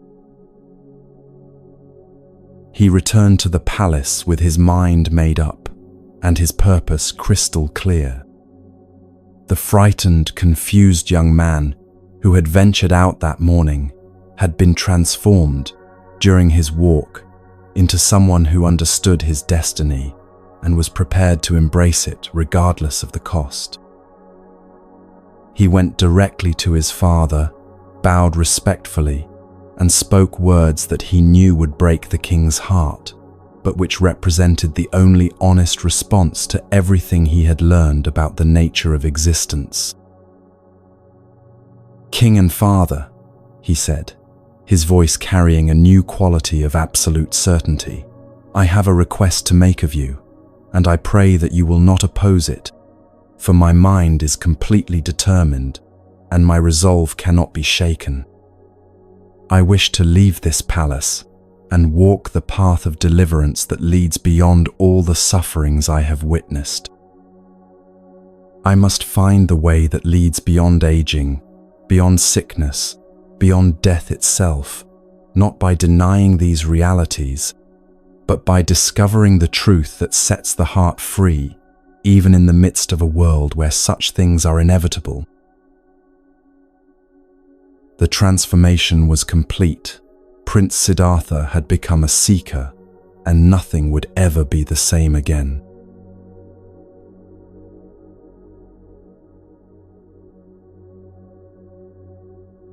King Shuddhodana felt his world crumble as he listened to his son's words, each syllable falling like stones into the still pond of his heart, creating ripples of pain that seemed to spread through his entire being. The very thing he had feared most, the prophecy that had haunted his dreams since Siddhartha's birth, was now unfolding before his eyes with the terrible inevitability of sunrise. His voice trembled as he responded, and those who witnessed this moment could see the struggle between a father's love and a king's authority playing out across his weathered features. "My son," the king said, tears gathering in his eyes like morning dew on flower petals, "I beg you to give up this idea that has taken hold of your mind. You are still young, barely past the spring of life, and the thoughts that come to us in youth are often like clouds that pass quickly across the sky, casting shadows that seem permanent, but soon give way to clear skies again. Our senses in the early years are eager for new experiences, and our firmest resolutions can be forgotten when we truly understand the cost and effort required to fulfill them." He paused, searching his son's face for any sign that his words were having an effect, but seeing only the quiet determination that had settled there like snow on mountain peaks. "Besides," the king continued, his voice growing more desperate, "it is a grave mistake to attempt such austere practices while the body is still young and strong. First experience the joys that youth offers, then those that come with maturity and middle age, And only then, when you have lived fully in the world and understand what you are truly leaving behind, consider retiring to the forests to become a hermit.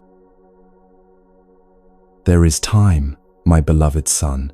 There is so much time ahead of you to explore every path, to satisfy every question that troubles your mind. But Prince Siddhartha's response carried the weight of someone who had seen beyond the veils that hide life's deepest truths from ordinary perception.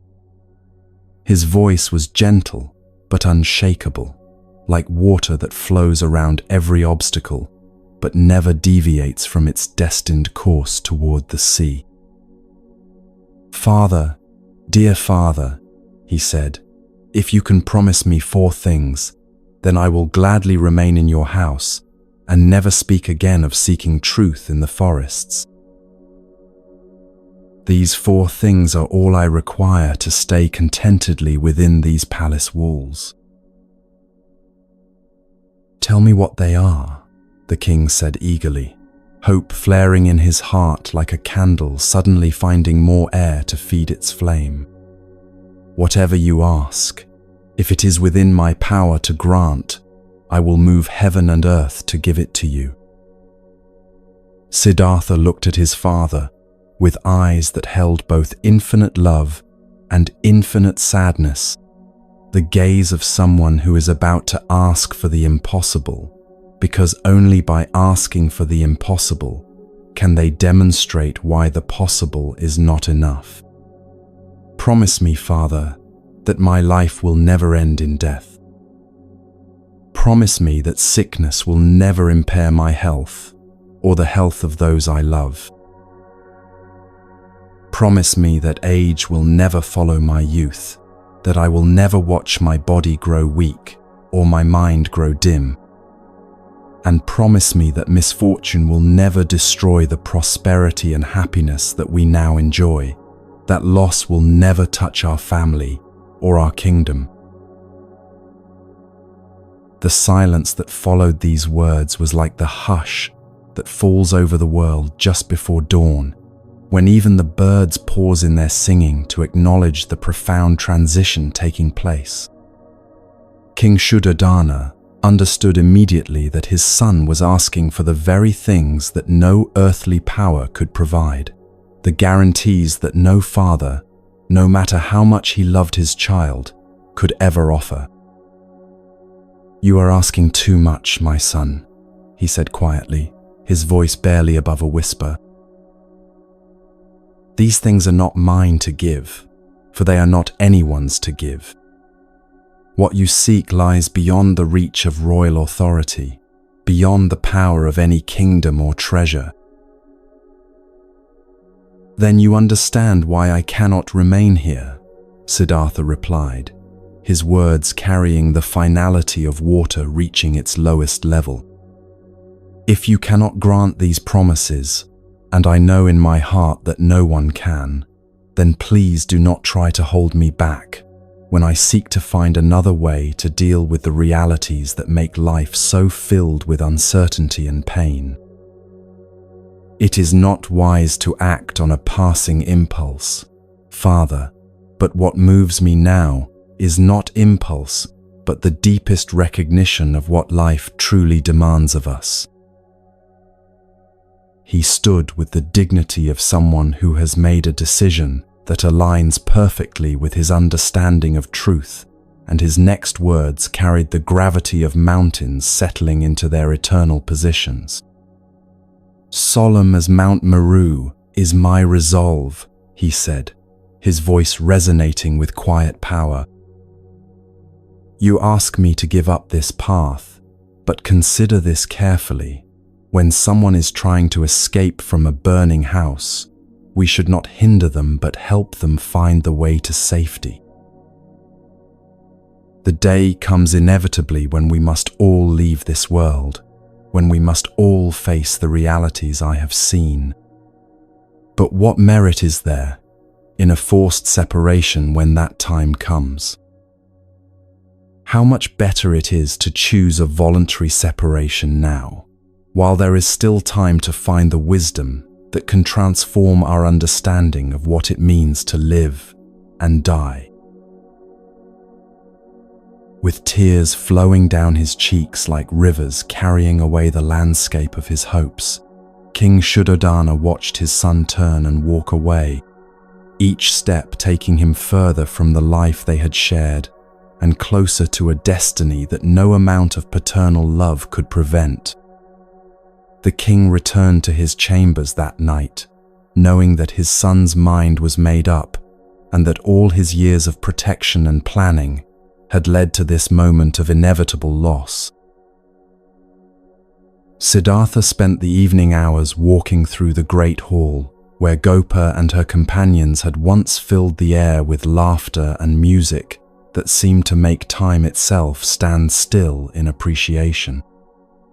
But now the hall was quiet, and the women who had once brought such joy to his life were sleeping deeply, their graceful forms arranged in peaceful rest throughout the spacious room. As he looked at them in the soft light that filtered through the palace windows, something profound shifted in his perception, and he saw them with eyes that had learned to see beyond surface appearances to deeper truths. Their carefully arranged beauty had given way to the natural disarray that comes with sleep.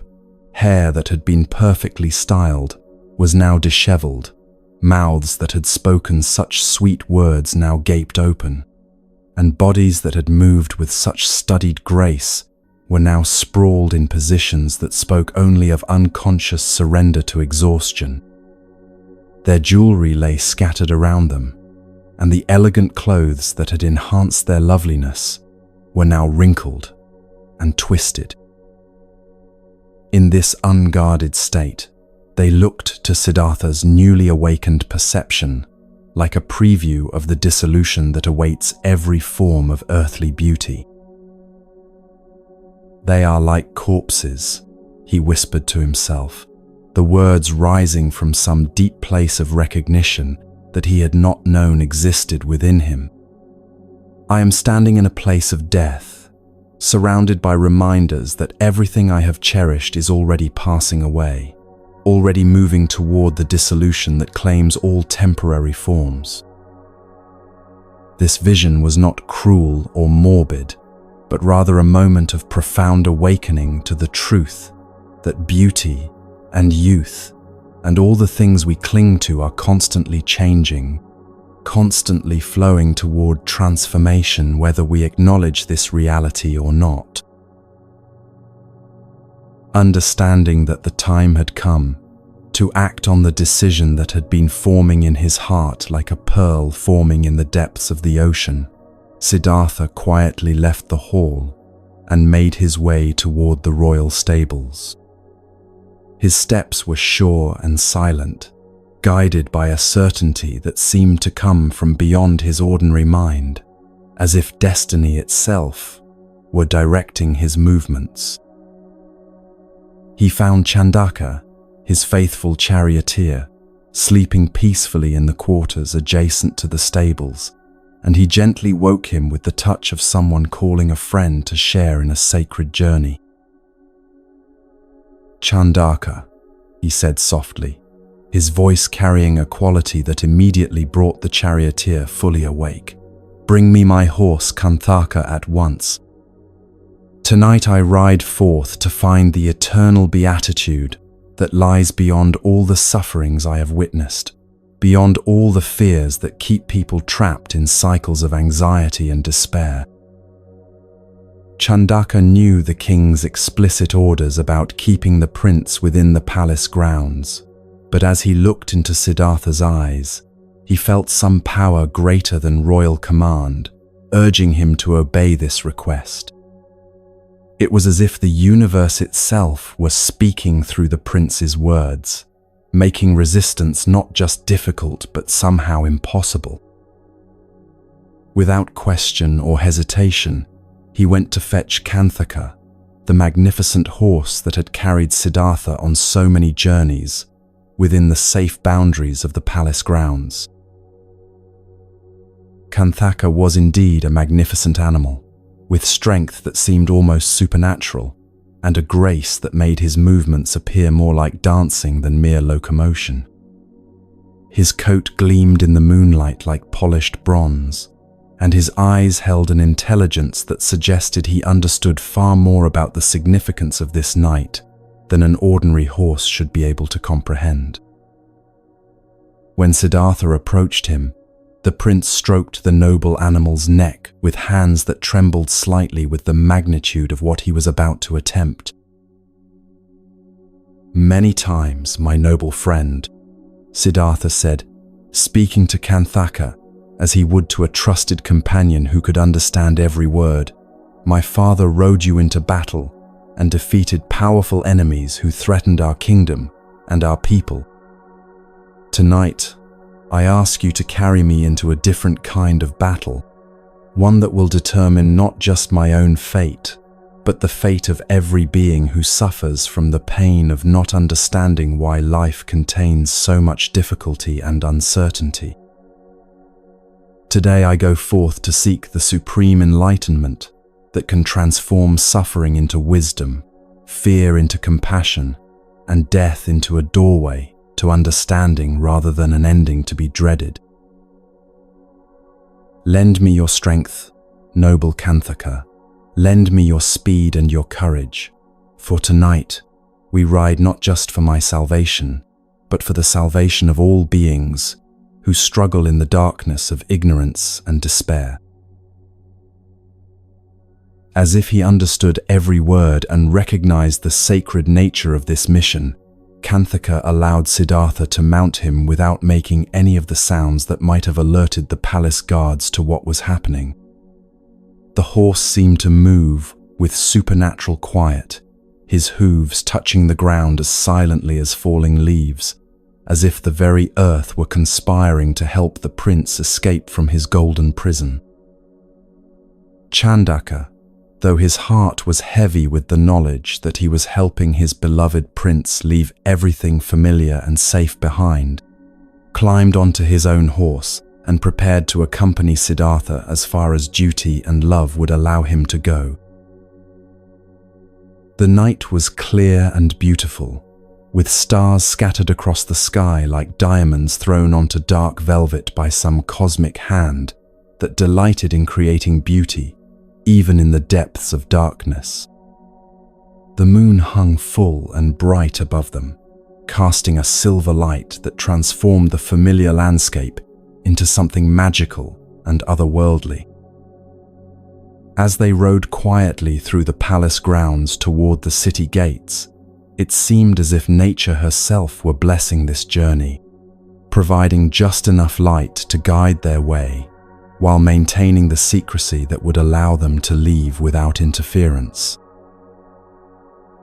The heavy iron gates that protected Kapilavastu were designed to keep out armies, secured with bars so massive that it would normally take many strong men working together to move them even slightly. These barriers had never been opened at night without the king's explicit command, and certainly never for a single rider seeking to leave rather than enter the city. But as Siddhartha and Kanthaka approached these seemingly insurmountable obstacles, something extraordinary happened that would be remembered and spoken of for centuries to come. The gates opened silently and smoothly, as if moved by invisible hands that had been waiting centuries for exactly this moment. No guards appeared to question their departure.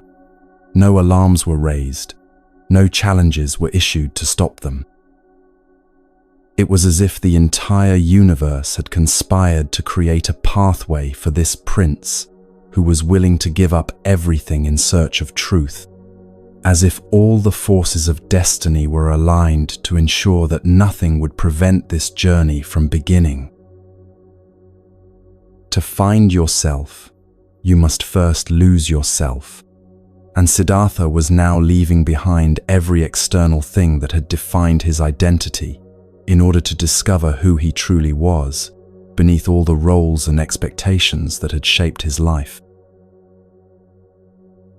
As they passed through the gates and left the city of his birth behind, Siddhartha felt no regret, no backward glance of longing for the comfort and safety he was abandoning. Instead, his heart was filled with something that felt like the deepest possible relief, as if he had been holding his breath for years and was finally able to exhale completely. He spoke to the night air with a voice that carried across the landscape like a prayer or a sacred vow. Until I have seen the end of birth and the end of death, until I have found the way beyond all suffering, I shall not return to the city of Kapila or to the life I have known there. Kanthaka carried him swiftly through the darkness, covering ground with a speed and endurance that seemed to come from some source beyond ordinary animal strength. The countryside flowed past them like a river of shadows and moonlight, and with each mile they traveled, Siddhartha felt himself moving not just through physical space, but through the landscape of his own transformation. When the first light of dawn began to appear on the horizon, painting the sky in soft shades of rose and gold, they found themselves near a forest where many holy hermits had made their homes among the trees. This was a place where deer slept peacefully beneath ancient trees, undisturbed by human presence because the men who lived here had learned to move through the world without causing fear or harm to any living creature. Birds fluttered about fearlessly, and the very air seemed to vibrate with a quality of peace that spoke of countless hours of meditation and prayer offered up like incense to whatever forces govern the spiritual development of human consciousness. Siddhartha looked around at this forest sanctuary and felt his heart recognize something it had been seeking without knowing what it sought. "This is the place I have been looking for," he said to Chandaka, his voice filled with quiet certainty. "Here I can begin the search that will lead me to the answers my soul requires." He dismounted from Kanthaka's back and stood for a moment with his hand on the noble animal's neck, feeling the warmth of life pulsing beneath the smooth coat, understanding that this was the last connection he would have for some time with the world of palaces and royal privilege. He looked at Chandaka with eyes that held both infinite gratitude and infinite sadness, knowing that this faithful friend, who had served him so loyally, was about to experience the pain of separation. "Truly," he said, his voice gentle but firm, "a horse possesses strength and swiftness that rival those of the gods themselves, and you, dear Chandaka, by accompanying me on this journey, have proven how great your affection and courage truly are. But now you must take Kanthaka and return to the city, for I have found the forest I was seeking, and the next part of this path I must walk alone." Chandaka's heart broke as he heard these words, for he had hoped against hope that perhaps he might be allowed to accompany his beloved prince on whatever spiritual adventure lay ahead. Tears flowed down his weathered cheeks as he realized that his role in this great story was ending, that from this moment forward, the prince he had served so faithfully would be walking a path that no loyal servant could share. But he was too well trained in duty and too aware of the sacred nature of what was happening to argue or plead for a different arrangement. Siddhartha embraced both Chandaka and Kanthaka with the tenderness of someone saying farewell to the last representatives of everything he had ever known and loved. Then, without looking back, he walked into the forest and began the next phase of his journey toward enlightenment, leaving behind not just a kingdom, but an entire way of understanding what it means to be human. The hermitage where he found himself was home to many seekers who had devoted their lives to the pursuit of spiritual truth. These were men who had given up the ordinary pleasures and pursuits that occupy most human lives in order to focus completely on the quest for liberation from suffering and ignorance. When Siddhartha appeared among them, moving with a natural grace and radiating a quality of presence that seemed to illuminate everything around him, they immediately recognized that someone extraordinary had joined their community. Wherever he went within the hermitage, it seemed as if a marvelous light preceded him, making even the simplest activities appear blessed and sacred. When he spoke, his voice was so sweet and powerful that the monks stopped whatever they were doing just to listen, and his words carried a persuasive quality that made the deepest truths seem not only understandable, but immediately applicable to daily life.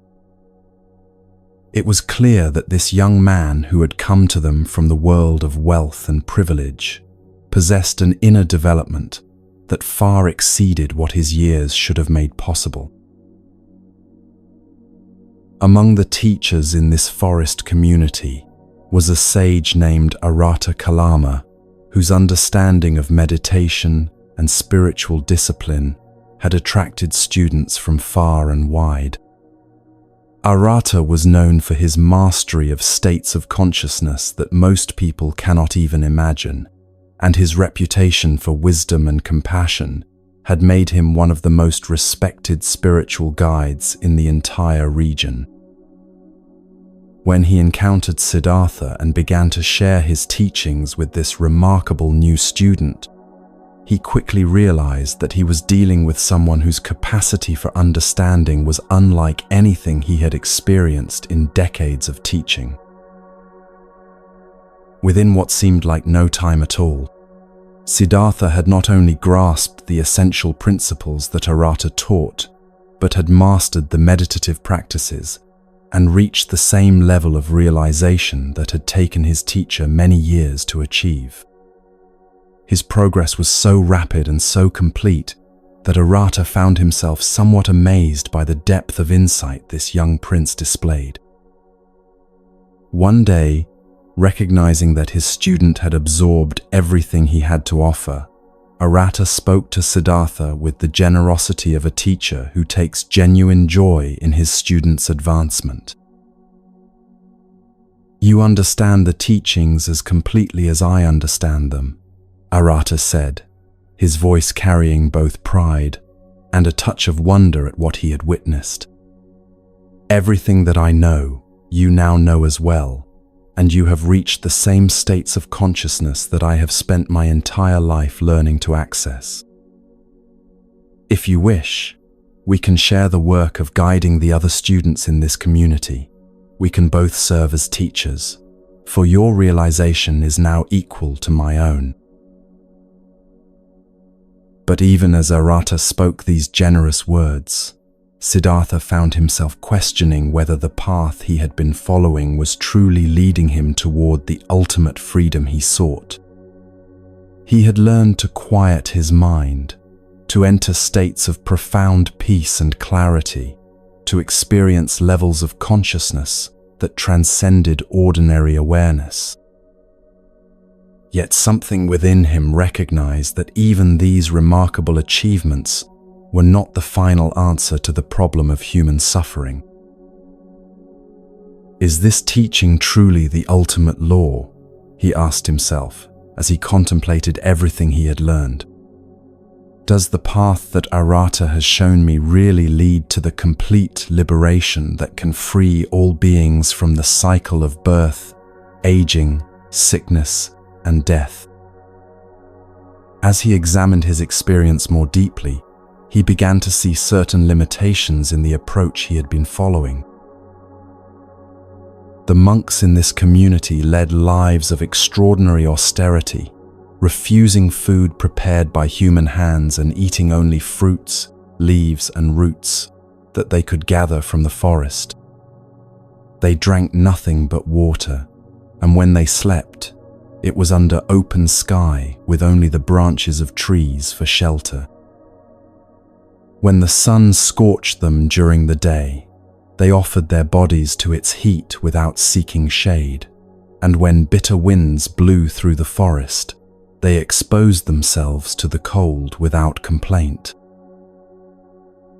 They walked barefoot over stones that cut their feet and bruised their knees, accepting pain as a necessary part of their spiritual discipline.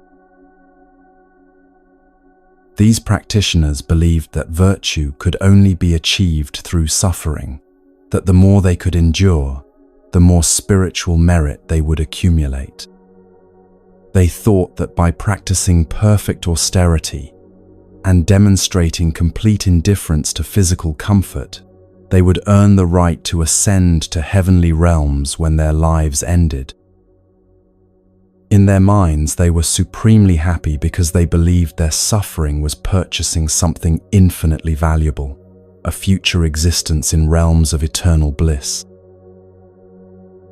But Siddhartha, with the clarity that comes from deep meditation, combined with practical wisdom, began to see the flaws in this approach. Yes, he thought to himself, these practices may indeed lead to heavenly realms, but even the highest heavens are still part of the cycle of birth and death. To live a life of austerity while remaining indifferent to the constant reality of aging, sickness, and death for all beings is simply to add one form of suffering to another. This path may lead to temporary escape from the human condition, but it does not address the fundamental problem that keeps all conscious beings trapped in patterns of fear and pain. Every teacher teaches until they don't, then you become your own teacher. And Siddhartha had reached the point where his inner wisdom was telling him that he needed to move beyond even the most advanced teachings he had received. With great respect but firm determination, he approached Arata and spoke words that would mark another crucial turning point in his spiritual journey. "I cannot continue to teach this path alongside you," he said gently but clearly, "because I have come to understand that anyone who follows it, no matter how perfectly, will not find the complete liberation that can end suffering for all beings. I must leave this hermitage and continue searching for the approach that leads not just to personal peace, but to wisdom that can heal the fundamental pain that affects every conscious creature." And so Siddhartha left behind his first teacher and the community that had welcomed him so warmly, continuing his search for truth along paths that would lead him through even more challenging territory. He wandered until he came to the banks of a river called the Naranjana, which flowed through a landscape so beautiful it seemed designed by nature herself as the perfect setting for deep contemplation. Rich and fertile land stretched in all directions. Little villages drowsed peacefully in the shade of magnificent trees, and great meadows rolled away toward distant horizons like green carpets spread out to welcome weary travelers. "How pleasant it is here," Siddhartha thought as he surveyed this peaceful scene. "What an inviting place in which to meditate and search for the wisdom that seems to lie just beyond my current understanding. Perhaps in this beautiful setting, surrounded by the gentle rhythms of rural life and natural beauty, I will find the approach that leads to complete awakening." For 6 long years, Siddhartha remained in this area, developing practices and exploring states of consciousness that went far beyond anything he had learned from Arata Kalama or any other teacher. He never sought shelter from wind or sun or rain, allowing his body to experience every kind of weather without protection or complaint. He permitted insects to sting him and serpents to approach him without moving to defend himself, understanding that his quest for truth required him to develop a kind of equanimity that could remain peaceful even under the most challenging conditions. People from nearby villages, boys and girls, shepherds and woodcutters, would sometimes pass by and see this strange figure sitting motionless for hours or days at a time. Some jeered at him, others threw dust or mud at him in cruel amusement, but he remained oblivious to their mockery, lost in contemplation so deep that external events could not disturb his concentration. His diet became so minimal that it barely sustained life, sometimes eating only a single grain of rice per day, sometimes subsisting on nothing but a few sesame seeds for weeks at a time. The effects of this extreme asceticism on his physical body were dramatic and disturbing. He became so thin that his bones showed prominently beneath skin that seemed stretched over his frame like cloth over a framework of sticks. His ribs stood out like the bars of a cage, and his limbs grew so gaunt that they appeared almost skeletal. Yet under his emaciated forehead, his eyes continued to shine with an inner fire that spoke of consciousness, exploring territories that few human beings ever glimpse. But despite all this intense effort and extreme self-discipline, the ultimate knowledge he sought continued to elude him. The middle way is not compromise, it's wisdom, and Siddhartha was beginning to learn that truth cannot be reached through approaches that treat the body as an enemy to be conquered, rather than a temple to be honored. He realized that his extreme practices were actually weakening him to the point where clear thinking and deep meditation were becoming more difficult rather than easier. If I continue to waste away like this, he thought to himself during a moment of painful clarity, I will never reach the goal I have set for myself. How can a mind that is housed in a body weakened by starvation achieve the clarity and strength necessary for the final breakthrough to complete understanding?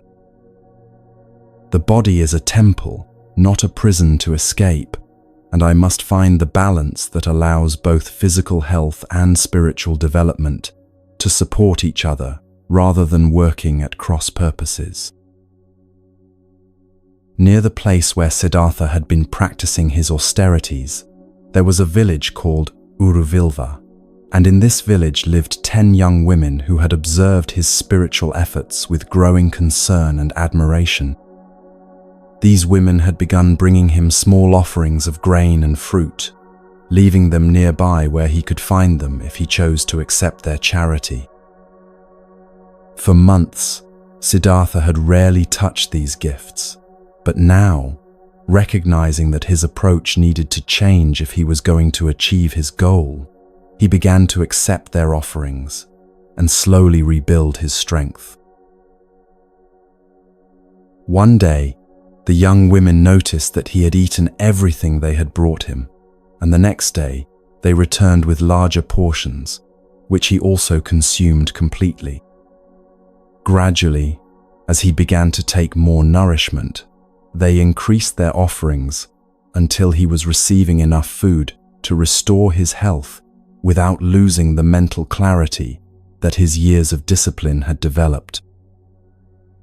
Before long, he had regained enough strength to walk to the village itself, where the inhabitants competed with each other in offering him food and hospitality.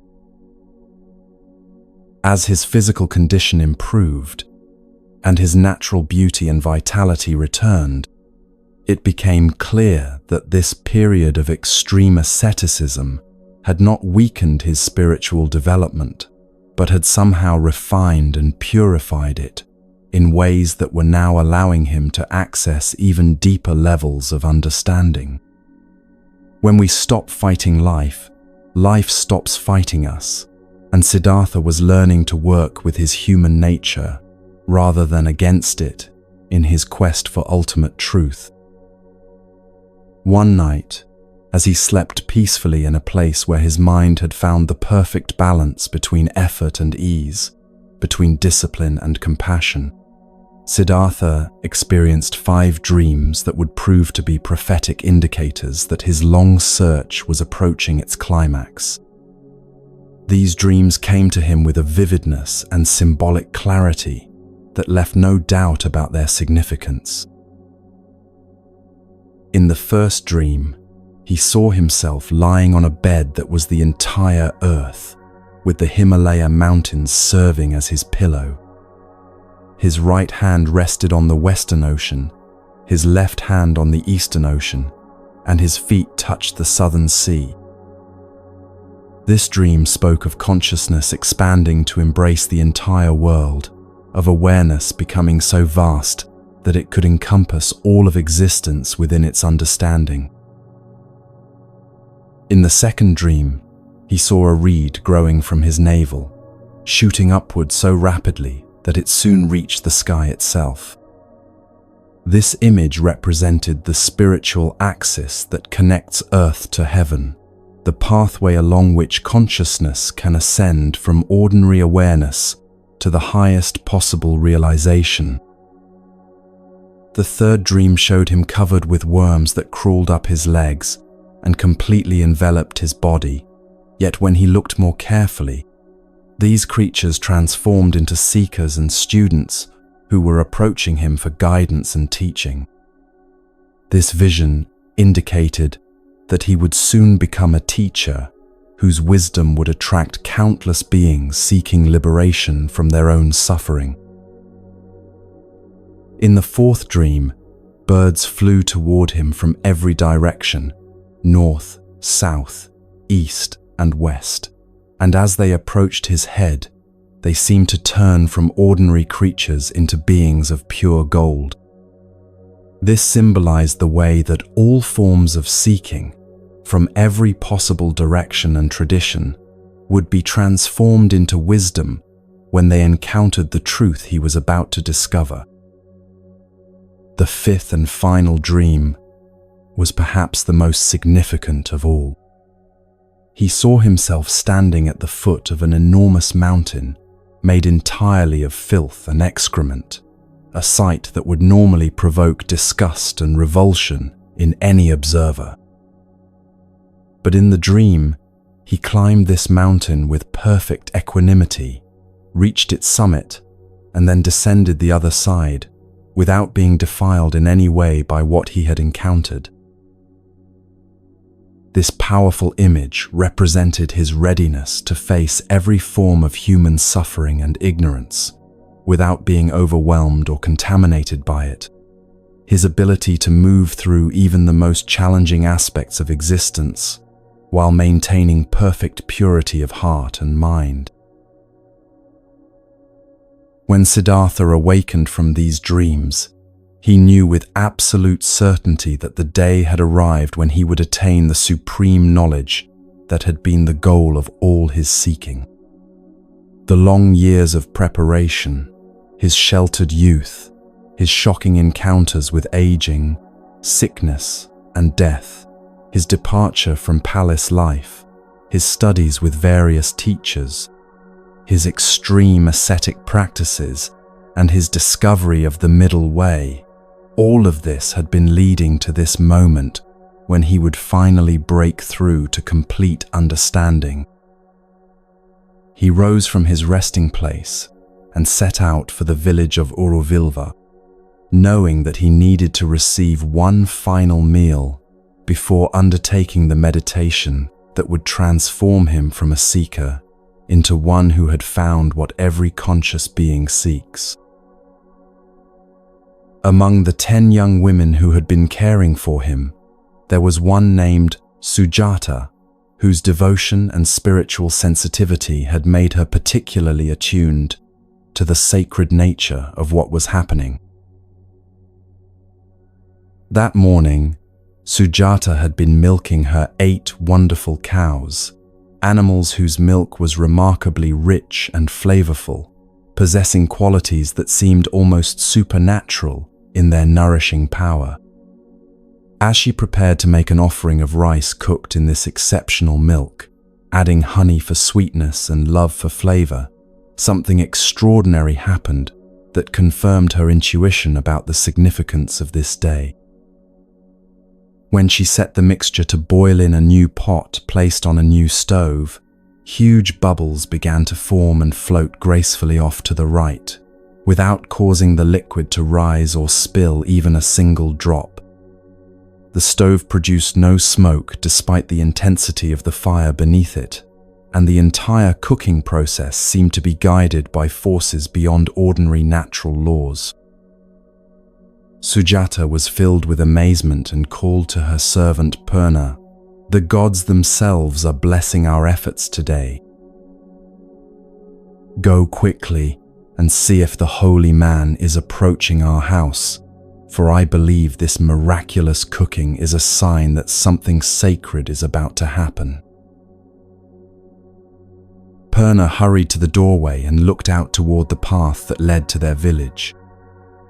There she saw Siddhartha walking toward them, but he appeared transformed from the emaciated ascetic they had been caring for. He was now radiating a light so brilliant and golden that she could barely look directly at him. She ran back to Sujata, her voice trembling with awe. "He is coming, mistress, he is coming."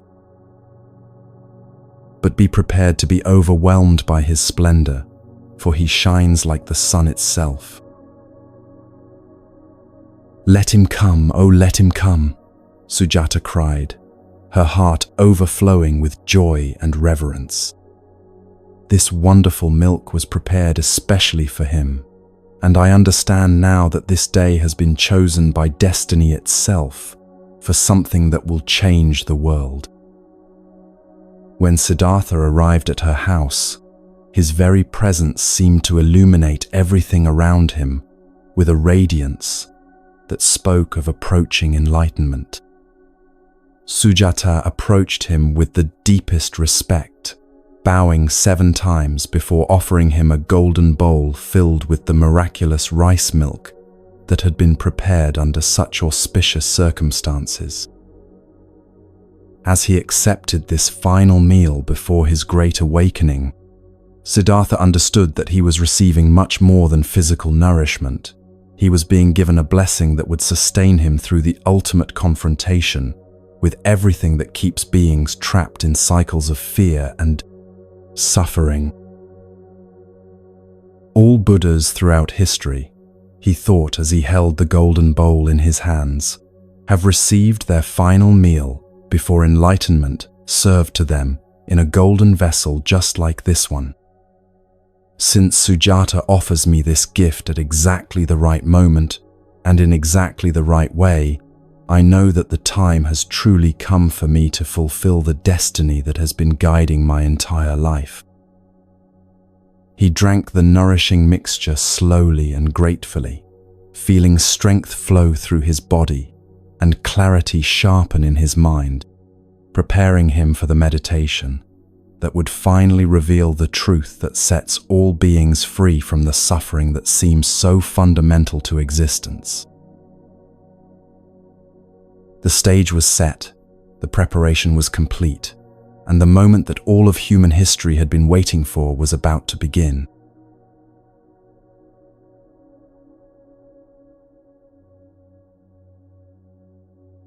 As the day reached its peaceful conclusion, and Siddhartha felt the nourishment of Sujata's gift flowing through his body, he began walking slowly along the banks of the Naranjana River toward a destination that seemed to be calling to him from across the landscape of destiny itself. The evening light was soft and golden, painting everything it touched with the kind of luminous beauty that makes ordinary moments feel sacred. Sweet fragrance rose from the fields and gardens that bordered the river, and birds were offering their gentle evening songs to the approaching twilight, as if all of nature were preparing to witness something that would change the course of human consciousness forever. As he walked, Siddhartha noticed that the road beneath his feet was being transformed by some mysterious force into something that seemed more like a pathway through paradise than an ordinary earthly route. Gold dust appeared to be sprinkled across the ground where his feet would step, creating a trail that sparkled in the fading sunlight like stars scattered across dark earth. Rare palm trees lined the way, their trunks appearing to be encrusted with precious stones that caught and reflected the light in patterns that seemed almost alive with inner fire. It was as if the universe itself were rolling out a royal carpet for someone approaching the most important appointment in the history of human spiritual development. The path led him past a pool whose blessed waters exhaled a fragrance so intoxicating that simply breathing the air around it seemed to induce a state of peaceful meditation.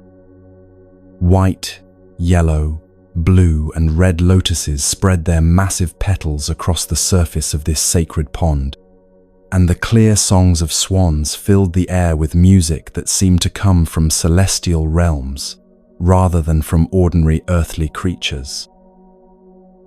Everything about this landscape spoke of a place where the boundary between the physical and spiritual worlds had become so thin that they were beginning to merge into a single reality. Then, rising before him like a natural cathedral, designed by the hand of creation itself, Siddhartha saw the tree that had been waiting for him through countless ages of preparation and seeking. The Bodhi tree stood with a presence that was both utterly natural and completely supernatural, its branches spreading wide to create a canopy that seemed to embrace the entire world in its protective shade.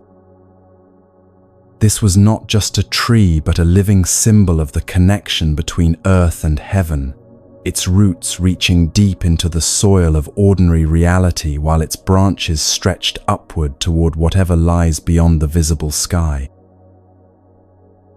Siddhartha approached this sacred place with steps that carried him not just across physical ground, but across the threshold between his old life as a seeker and his destiny as one who would find what every conscious being seeks.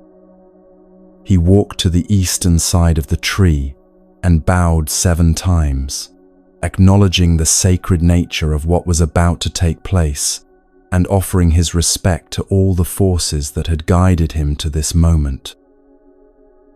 Then he took several handfuls of grass that grew nearby and scattered them on the ground beneath the tree's protective branches. Suddenly, as if materialized by the sheer power of his intention and the readiness of the moment, a great seat appeared where the grass had been scattered. Soft grass covered it like the finest carpet, creating a natural throne that seemed designed specifically for the meditation that would transform not just one man's understanding, but the spiritual possibilities available to every being who has ever struggled with the mystery, existence. This was the seat where suffering would finally be understood, where the questions that have haunted human consciousness since the beginning of time would finally find their answers. Siddhartha settled himself upon this seat with the kind of graceful determination that comes from knowing beyond any doubt that you are exactly where you need to be, exactly when you need to be there.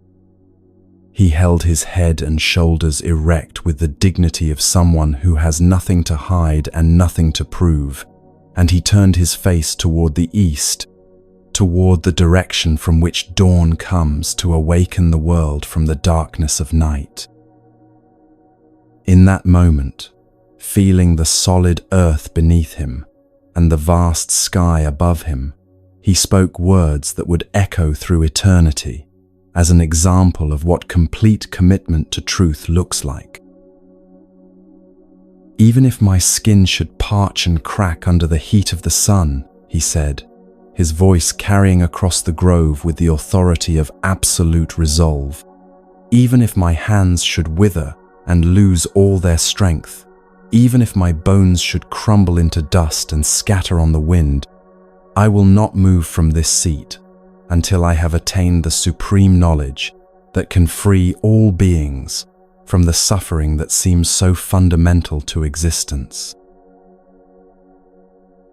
Then he crossed his legs in the meditation posture that would support him through whatever internal battles lay ahead, and he settled into a stillness that was deeper than the peace of mountains, more unshakable than the resolve of rivers flowing toward the sea.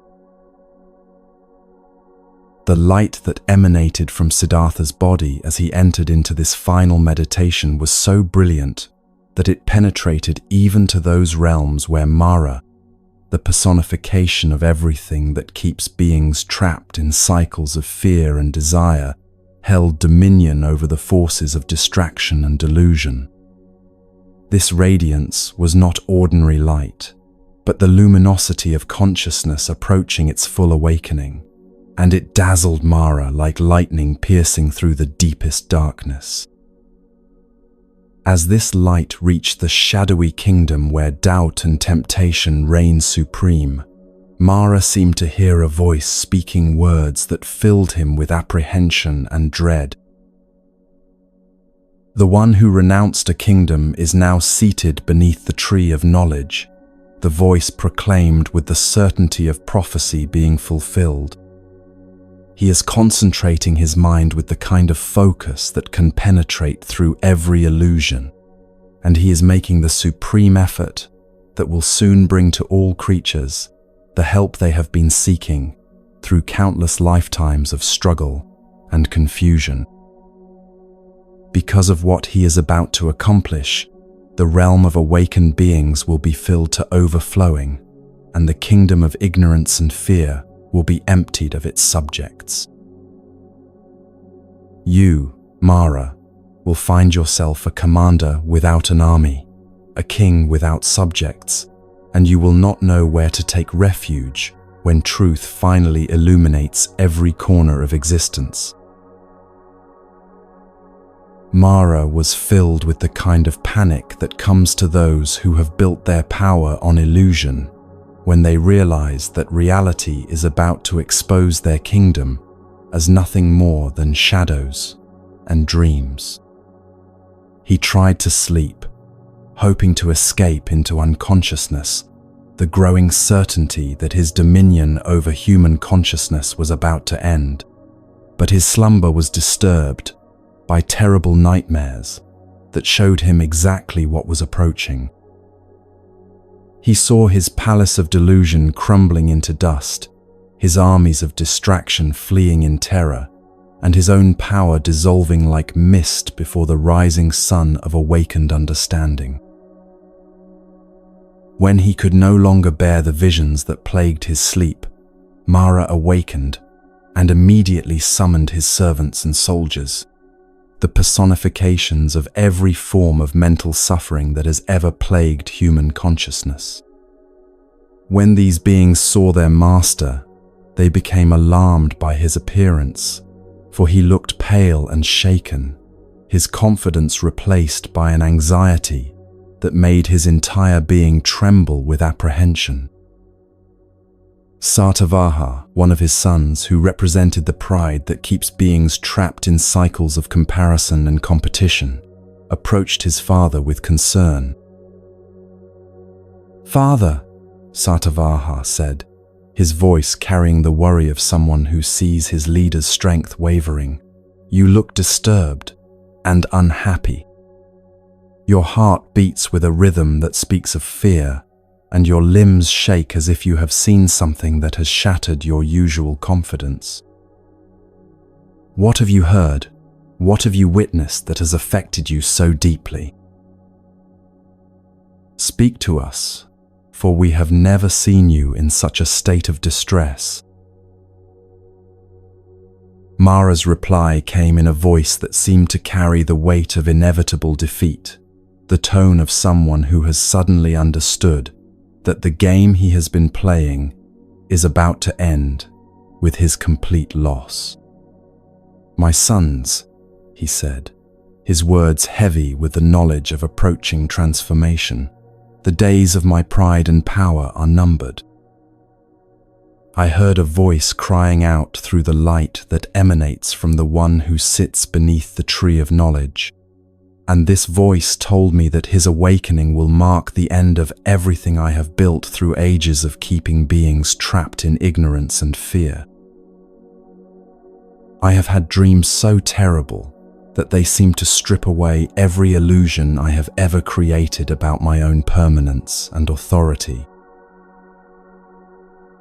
He paused, his gaze turning inward, as if he were seeing again the visions that had tormented his sleep. I saw a black cloud of dust settling over my palace, covering everything I have constructed with the darkness of approaching dissolution. All of you, my faithful servants, had deserted me and fled to places where my authority could no longer reach you. When I tried to draw my sword to fight against the light that threatened to expose all my deceptions, I found that the weapon would not come free from its scabbard, as if even my tools of battle had abandoned me in this crucial hour. My subjects fled in horror from my presence, and impenetrable darkness closed in around me until I heard the sound of my own palace crashing to the ground like thunder, announcing the end of an age. Satavaha, though disturbed by his father's account, tried to offer counsel that might restore some measure of confidence to their cause. "Father," he said, "it is indeed disheartening to lose a battle before it has even been fought. If you have seen omens that suggest defeat, perhaps it would be wiser to avoid this confrontation altogether, rather than risk the inglorious destruction that your dreams have shown you." But Mara, despite his fears, was not ready to surrender without making at least an attempt to preserve the kingdom of delusion that he had ruled for so long. He refused to listen to his son's cautious advice, and instead ordered his entire army to advance against the one who threatened to bring light into every corner where ignorance and suffering had previously reigned, unchallenged.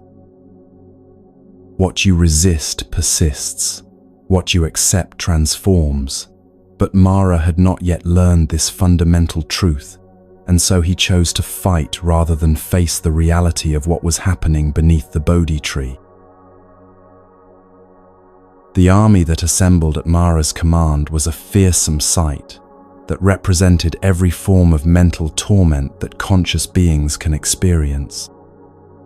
It bristled with weapons of distraction and delusion, pikes of piercing doubt, arrows of self-criticism, swords of comparison that cut the heart, enormous battle axes of despair, and heavy clubs of confusion that could bludgeon even the strongest mind into submission. The soldiers themselves were manifestations of every kind of psychological suffering imaginable, their appearance designed to inspire terror in anyone who looked upon them. Some were black as the darkest depression, others blue as the coldest loneliness, still others yellow as the sickliest anxiety, or red as the most violent anger. Their faces were terrifying beyond description, their eyes cruel flames that burned with the intensity of uncontrolled passion, and their mouths spewed blood that represented all the harm that beings do to themselves and others when they are lost in the darkness of unconscious reactivity. Many had multiple heads representing the endless multiplication of worries that can plague a restless mind, while others had numerous arms symbolizing the frantic grasping that keeps people trapped in cycles of wanting and disappointment. Instead of ornaments, they wore necklaces made from bones and dried human fingers, gruesome decorations that spoke of all the ways that unconscious living leads to spiritual death and the gradual destruction of everything beautiful and alive in human nature.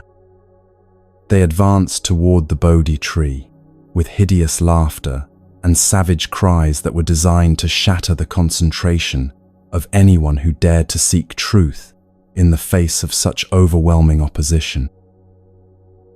This was the full force of every psychological obstacle that has ever prevented a human being from discovering their true nature and living in the freedom that comes from understanding reality as it actually is. Before launching his direct assault, Mara attempted to frighten Siddhartha by demonstrating the terrifying power he could unleash against anyone who dared to challenge his authority.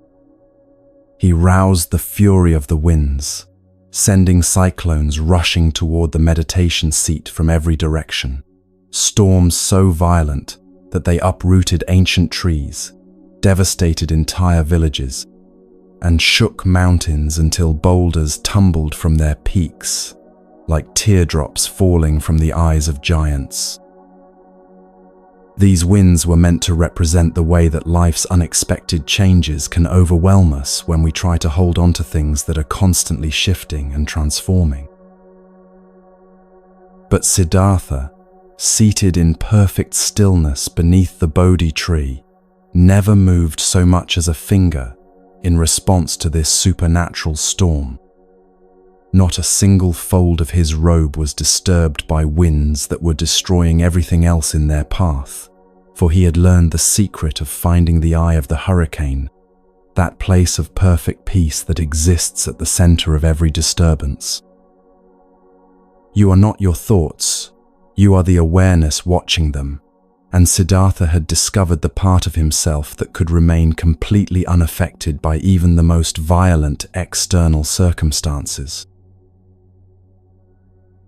Seeing that wind could not shake this seeker's determination, Mara summoned torrential rains that fell with such violence they seemed capable of submerging entire cities and scarring the very surface of the earth with their intensity. These floods represented the way that overwhelming emotions can seem to drown our peace and wash away every trace of the stability we have worked so hard to build in our lives. But once again, Siddhartha remained completely unmoved, and not a single thread of his clothing became wet, as if he existed in a space that was somehow beyond the reach of any external force, no matter how powerful. Next, Mara hurled blazing rocks through the air, meteors that glowed with the heat of 1,000 fires, and sped toward their target with the force of cosmic destruction. These burning projectiles symbolized the way that life sometimes seems to bombard us with painful experiences that feel like attacks from an unjust universe. But as these flaming stones approached the tree where Siddhartha sat in meditation, something miraculous happened that demonstrated the power of complete non-resistance to transform even the most threatening circumstances. The rocks changed in mid-flight, their fire extinguished and their hardness transformed, so that they fell not as weapons but as flowers, gently scattering around the meditation seat, like offerings from a grateful cosmos. Frustrated by the failure of his elemental attacks, Mara commanded his army to loose their arrows directly at the figure who seemed immune to every form of assault they could devise. Thousands of projectiles filled the air, arrows of self-doubt, spears of regret, javelins of fear about the future, and darts of criticism that were designed to pierce the heart of anyone who dared to believe they were worthy of genuine happiness and peace. But every single one of these weapons underwent the same transformation as the burning stones, changing from instruments of destruction into beautiful flowers that created a fragrant carpet around the base of the Bodhi tree. Finally, in desperation, the entire army rushed forward in a massive assault, intending to overwhelm through sheer numbers what they could not defeat through any individual attack. But the light that emanated from Siddhartha's concentrated awareness acted as an impenetrable shield, protecting him not through resistance, but through a kind of presence so complete that negativity simply could not maintain its coherence in the face of such unconditional acceptance. Swords were shattered when they encountered this radiance, battle axes were bent beyond repair, and every weapon that fell to the ground was immediately transformed into yet another flower, until the entire battlefield became a garden more beautiful than any earthly paradise. Suddenly, filled with terror at witnessing these incredible transformations, the soldiers of fear and delusion began to flee in every direction, abandoning their weapons and running like children who have finally seen through the illusions that had seemed so threatening in the darkness. Mara found himself alone on the battlefield, wringing his hands in anguish as he realized that everything he had depended upon to maintain his power over human consciousness had proved completely ineffective against the simple presence of someone who had learned to stop fighting. Reality. "What have I done wrong?" Mara cried out in his frustration and confusion. "How is it possible that this one person can defeat everything I am capable of sending against him? I have been generous to those who served me.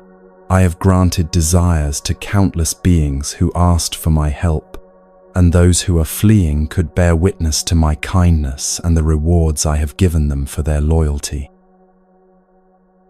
The retreating troops, still within hearing distance, called back to their defeated commander, "Yes, you have been kind and generous to us, and we will bear witness to your gifts and favors." But their voices carried a note of finality, as if they were already recognizing that their old loyalties belonged to a world that was passing away.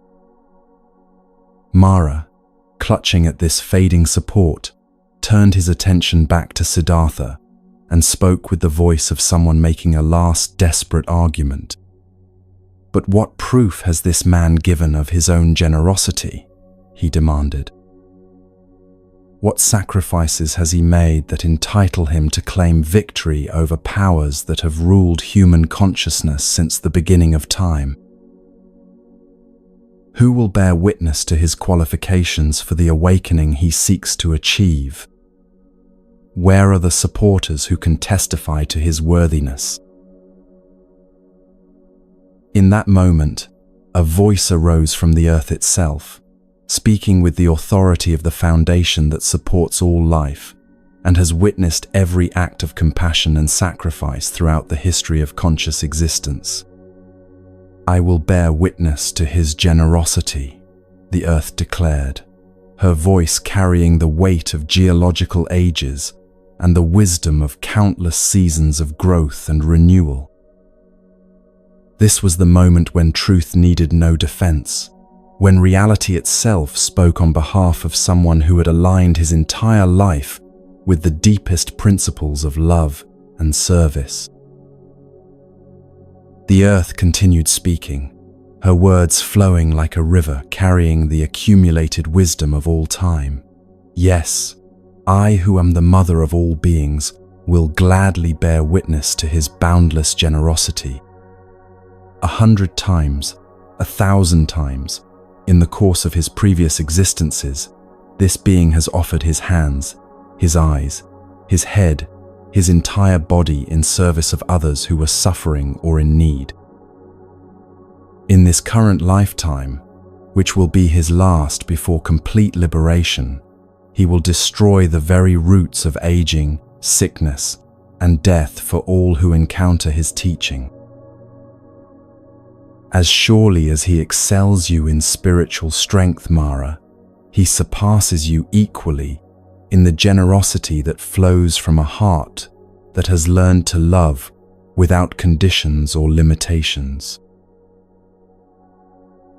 As the earth spoke these words of testimony, Mara saw a woman of extraordinary beauty emerge from the ground up to her waist, rising like a flower blooming from the soil of truth itself. She bowed before Siddhartha with hands clasped in reverence, and her voice joined the earth's in bearing witness. O most holy of beings, I too testify to your boundless generosity and your worthiness to achieve the supreme awakening that will benefit every conscious creature. Then she disappeared back into the ground, leaving Mara alone with the devastating recognition that he had been completely defeated by someone who had never raised a weapon against him, never returned attack with attack, but had simply remained present in the face of everything that fear and confusion could devise. Mara wept then, not the tears of physical pain, but the deeper sorrow of an illusion finally seeing through itself, the grief of delusion, recognizing its own emptiness when confronted with genuine truth. His defeat was not just a personal loss, but the end of an entire era in human consciousness, the beginning of a time when beings would have access to wisdom that could free them from the cycles of suffering that had seemed so inescapable. By sunset, the entire army of psychological obstacles had fled, and nothing remained to disturb Siddhartha's meditation as he entered the final phase of his journey toward complete awakening. Throughout the first watch of the night, as darkness settled over the world, like a gentle blanket, preparing consciousness for the rest that makes transformation possible, Siddhartha's awareness began to expand in ways that revealed the true nature of existence across time and space. He gained the ability to perceive his own previous lives, not as stories he had heard, but as direct memories of countless existences in which he had been born, had grown and learned and loved, had aged and died, only to be born again in an endless cycle of experience and development. This knowledge came to him with perfect clarity, showing him how consciousness moves through form after form, each lifetime offering new opportunities for growth and understanding, each death simply a doorway to new possibilities for learning and service. He saw himself in countless bodies, in every kind of circumstance that conscious beings can experience, sometimes wealthy and sometimes poor, sometimes healthy and sometimes sick, sometimes surrounded by love, and sometimes walking through loneliness that seemed to stretch for lifetimes. But through all these varied experiences, he could see the thread of growing wisdom that connected each existence to the next, the way that every joy and every sorrow had contributed to the development of the compassion and understanding that had brought him to this moment beneath the Bodhi tree. The only way out is through, and he could see how his consciousness had been moving through every possible human experience in preparation for the breakthrough that was now approaching. During the second watch of the night, as the stars wheeled overhead in their ancient patterns and the world slept peacefully around him, Siddhartha's perception expanded even further to encompass the present state of all beings throughout the universe. He could see with perfect clarity how every conscious creature was experiencing the results of their own actions and choices, how each being was creating their own experience through the way they responded to the circumstances that arose in their lives. This was not a vision of judgment or punishment, but a clear understanding of how consciousness shapes its own reality through the patterns of thinking, feeling, and acting that it chooses to cultivate. He saw beings trapped in cycles of anger, creating more situations that would trigger their anger, creatures caught in patterns of fear, drawing to themselves more experiences that would confirm their fears, and souls lost in confusion, generating more circumstances that would perpetuate their confusion. But he also saw the infinite possibility for transformation that existed in every moment, the way that any being could step out of destructive patterns simply by learning to respond differently to whatever life presented to them. Peace is not the absence of conflict, but presence in the midst of it, and he could see how every challenge contained within itself the seeds of the wisdom needed to transcend it. In the third watch of the night, as dawn began to prepare its entrance from beyond the eastern horizon, Siddhartha's understanding penetrated to the very heart of existence itself, revealing the chain of causes and effects that keeps all beings bound in cycles of suffering, and the way that this chain can be broken through genuine wisdom. In profound meditation that seemed to encompass all of time and space within its scope, he spoke to himself the words that would become the foundation of teaching, that would transform human understanding for all future generations. Miserable indeed is this world that is born, grows old and dies, then is reborn only to grow old and die again, he said, his inner voice carrying the weight of complete understanding. And human beings know no way out of this cycle because they have not understood its true cause. But now I see clearly that ignorance is the root of death, of old age, of suffering, and of despair. To exist in unconsciousness is to suffer, because desire that arises from not understanding our true nature leads from birth to rebirth, from suffering to further suffering, in an endless cycle that can only be broken through awakening to what we really are. The understanding that flowed through his consciousness was both incredibly simple and infinitely profound. By ending ignorance, we prevent the birth of unconscious desire.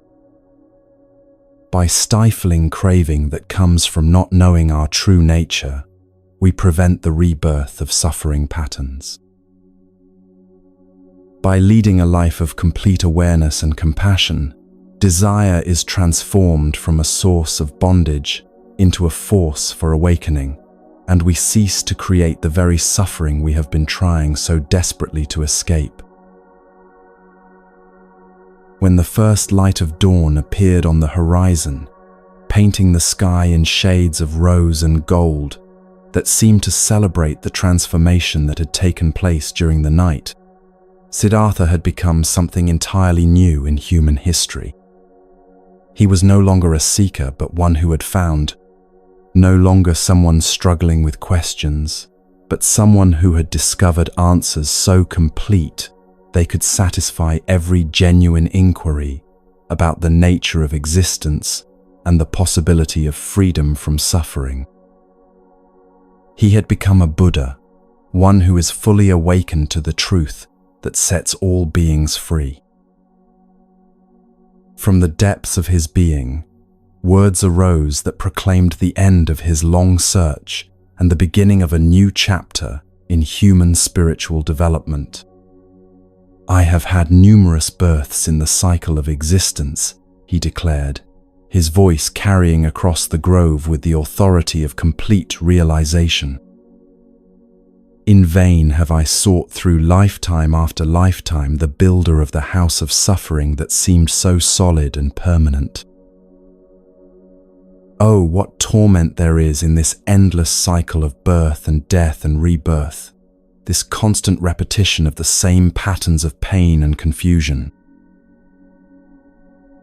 But I have seen you at last, O builder of the house of illusion, he continued, his words ringing with the joy of one who has finally solved the greatest mystery of existence. You will build this house of suffering no longer, for I have broken through the illusion that gave you power over consciousness.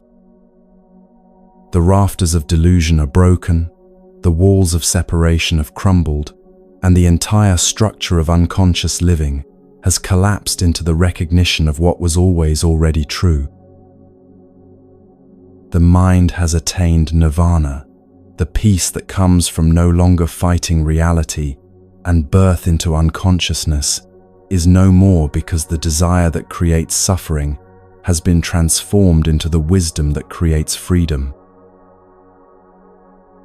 At the moment of this ultimate realization, the entire earth trembled 12 times, not with the violence of destruction, but with the gentle shaking of a mother's laughter, as she witnesses her child taking the first steps that will carry him into a life of limitless possibility. The world itself seemed to blossom like a great flower opening to receive the light of a sun that had never shone before, and every conscious being, whether they understood what was happening or not, felt something shift in the very fabric of existence that made new forms of peace and happiness available for the first time. Throughout the cosmos, gods and celestial beings, who had been waiting through countless ages for this moment, burst into songs of celebration that echoed through every realm of existence. "He has come," they sang, their voices blending into a harmony that seemed to heal every discord that had ever existed. He who brings light into the world has finally appeared. The eye of the world, so long blinded by ignorance and fear, has opened at last, and this eye is dazzled by the light of truth that can illuminate every corner where darkness once seemed permanent and unchangeable. "O conqueror of suffering," the divine voices continued, "you will give to all beings that which they have been seeking through every prayer, every effort, every hope that has ever risen from a heart longing for genuine peace and understanding. Guided by the sublime light of the wisdom you have discovered, all creatures will be able to reach the shores of deliverance from the ocean of pain that has seemed so vast and impossible to cross. You hold the lamp that can dispel every form of darkness. Go now and share this light with all who are ready to receive it." The Buddha, for that is what Siddhartha had become, the word meaning one who has awakened, sat in perfect stillness as the full implications of his realization settled into every cell of his being. The Buddha you seek is the Buddha you are, and he had discovered that what he had been searching for through years of seeking had always been his own true nature, waiting to be recognized beneath all the layers of conditioning and confusion that had hidden it from view. He had not gained anything new, but had simply stopped believing in the illusions that had made his inherent freedom seem so distant and difficult to achieve. The long night of seeking was over, and the eternal day of awakened living had begun. From this moment forward, every word he spoke would carry the power to awaken others to their own Buddha nature. Every teaching he offered would be a bridge, allowing beings to cross from the shore of suffering to the shore of lasting peace. And every person who encountered him would have the opportunity to discover for themselves the truth that sets consciousness free from every form of bondage and limitation. The battle with Mara had ended not in victory over an external enemy, but in the recognition that there had never been an enemy at all, only the opportunity to learn that what you resist persists, while what you accept with complete understanding transforms into wisdom and compassion. The army of mental obstacles had fled, not because they were defeated, but because they were revealed to be nothing more than temporary appearances in consciousness, no more real or permanent than clouds passing across the face of an eternal sun. As the sun rose fully above the horizon, casting its light across a world that was now blessed with the presence of a fully awakened being, the Buddha remained in meditation, integrating the profound transformation that had occurred and preparing to share with all beings the good news that suffering is not the inevitable condition of existence, but simply a case of mistaken identity that can be corrected through the application of wisdom and compassion to every moment of living. The great work was complete, and the greater work of teaching was about to begin.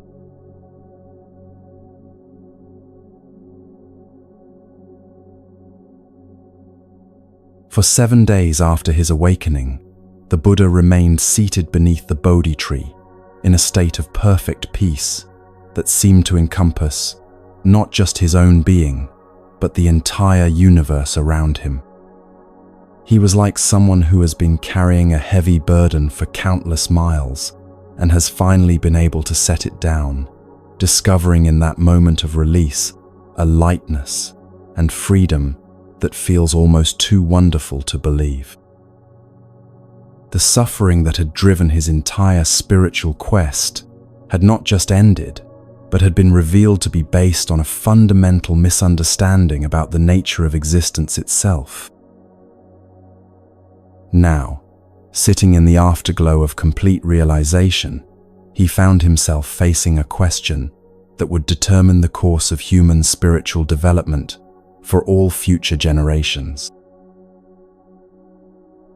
The wisdom he had discovered was so profound, so different from the way most people understand life, that he began to wonder whether anyone would be able to comprehend what he had learned. "This truth I have found," he thought to himself as he contemplated the vastness of what had been revealed to him, "is deep beyond measure, subtle beyond ordinary thinking, and peaceful beyond anything most beings have ever imagined possible. It cannot be grasped by logic alone or understood through intellectual analysis, for it transcends the very categories of thought that people normally use to make sense of their experience." He reflected on how his awakening had come, not through gaining something new, but through releasing everything unnecessary, not through building up complex philosophical systems, but through seeing through the illusions that had made simple truth seem so complicated. "How can I explain to others that what they seek is what they already are?" he wondered. "How can I help them understand that the peace they long for is not something to be achieved, but something to be uncovered beneath all the mental activity that keeps them feeling separate from their own deepest nature?" The more he contemplated the challenge of teaching, the more daunting it seemed.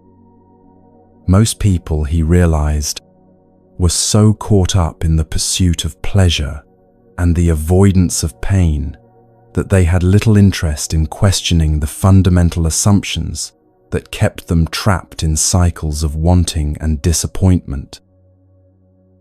They were like people who had become so accustomed to wearing heavy chains that they no longer noticed the weight, and if someone suggested they could remove these burdens, they might well respond with suspicion or disbelief. "If I teach this truth," the Buddha thought, "who will be ready to hear it without distorting it into something that fits their existing beliefs and desires?" For a moment, the compassionate heart that had motivated his entire spiritual journey seemed to waver in the face of this enormous challenge. Perhaps, he considered, it would be better to remain silent, to enjoy the peace I have found, without trying to share it with those who may not be ready to receive it. Why risk having this pure wisdom misunderstood or corrupted by those who would try to turn it into another system of beliefs to argue about, or another set of practices to perform mechanically? But even as these thoughts of hesitation arose in his mind, something deeper began to stir in his heart, the very compassion that had originally motivated him to seek a solution to the problem of human suffering. He remembered all the beings he had encountered, who were struggling with the same pain and confusion that had once driven him from his palace. All the people who were seeking peace, but looking for it in places where it could never be found. How could he keep to himself the understanding that could free them from unnecessary suffering when their need was so great and their searching so sincere? As he sat in meditation, contemplating this dilemma, with the clarity that comes from a mind that has been completely purified of self-centered concerns, the Buddha began to see that there were indeed beings in the world who would be ready to understand his teaching. Like lotus flowers growing in a pond, he realized, human consciousness exists at many different stages of development.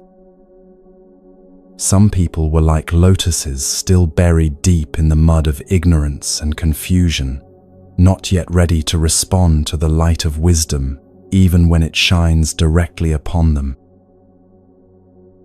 Others were like buds that had risen partway through the water, beginning to sense the possibility of something greater, but not yet ready to open fully to the truth of their own nature. But there were also those whose consciousness was like lotuses that had reached the surface of the water and were ready to bloom the moment the first rays of sunrise touched their petals. These were beings who had already done much of the inner work necessary for awakening, who had already begun to question the assumptions that keep most people trapped in cycles of seeking and disappointment.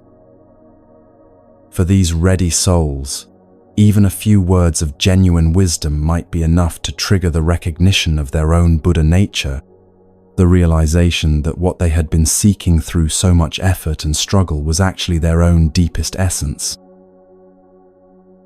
Out of compassion for all beings, the Buddha finally decided, I will teach this path to freedom. Even if only a few are ready to understand completely, those few can become lights that help illuminate the way for others who are still finding their path through the darkness of confusion and fear. And for those who are not yet ready for the deepest teachings, perhaps I can offer simpler instructions that will help them move in the direction of greater peace and understanding, preparing them for the fuller realization that may come in this lifetime or in future ones. Having made this momentous decision to share his wisdom with the world, the Buddha rose from his meditation seat beneath the Bodhi tree and began to consider where he should offer his first teaching. His mind immediately turned to the 5 ascetics who had been his companions during the years when he was practicing extreme austerities by the banks of the Naranjana River. These men had left him when he abandoned those harsh practices in favor of the middle way, disappointed that he had given up what they considered the most direct path to liberation. But the Buddha could see with his awakened perception that these sincere seekers would be ready to understand that his apparent abandonment of spiritual discipline had actually led him to a far more effective approach to the ending of suffering. He set out on foot towards Sarnath, the place where these 5 ascetics had established their own community of practice, walking with the unhurried pace of someone who has nowhere to go because he has arrived at his true destination. As he traveled, people who encountered him along the way were struck by something extraordinary about his presence, though most could not put into words what made him seem so different from every other wandering holy man they had ever met. There was a quality of complete peace about him that seemed to emanate from every gesture, every glance, every word he spoke to those who greeted him along the road. When he finally reached the place where the 5 ascetics were living, they saw him approaching from a distance, and made a pact among themselves not to show him the usual courtesies they would offer to a respected teacher. "This is Gautama," they said to each other, "who gave up the holy life and turned to luxury and comfort when the path became difficult.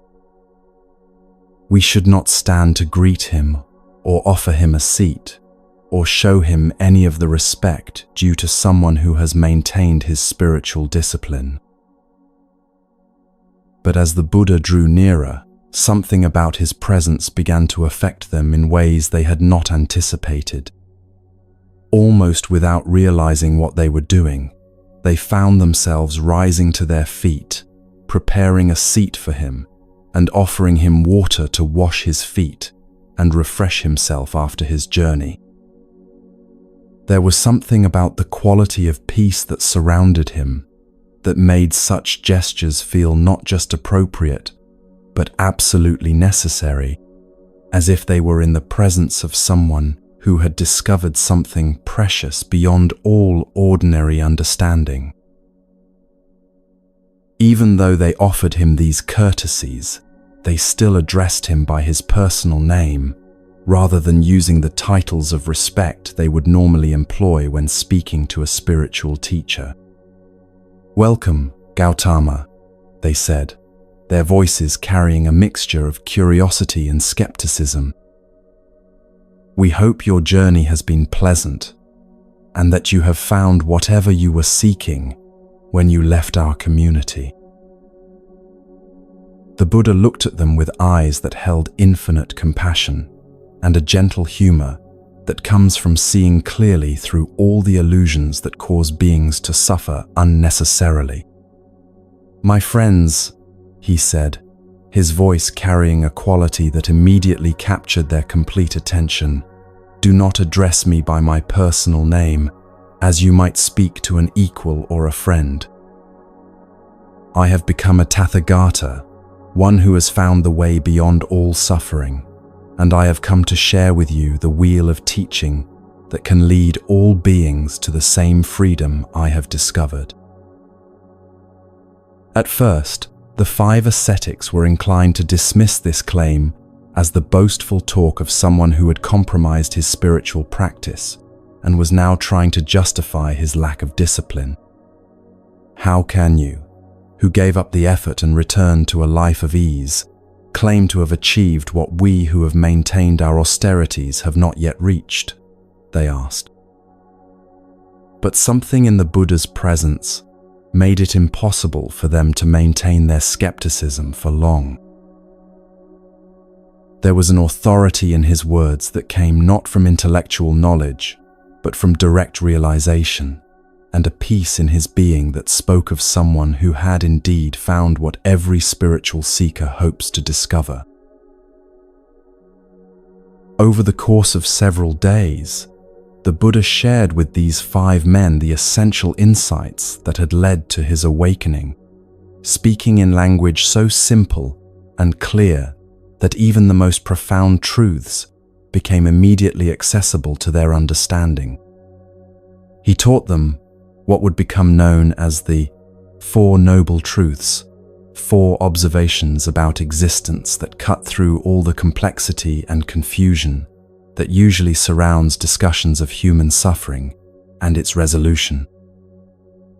The first truth, he explained, is that life as most people experience, it contains a fundamental dissatisfaction that arises from not understanding the nature of reality.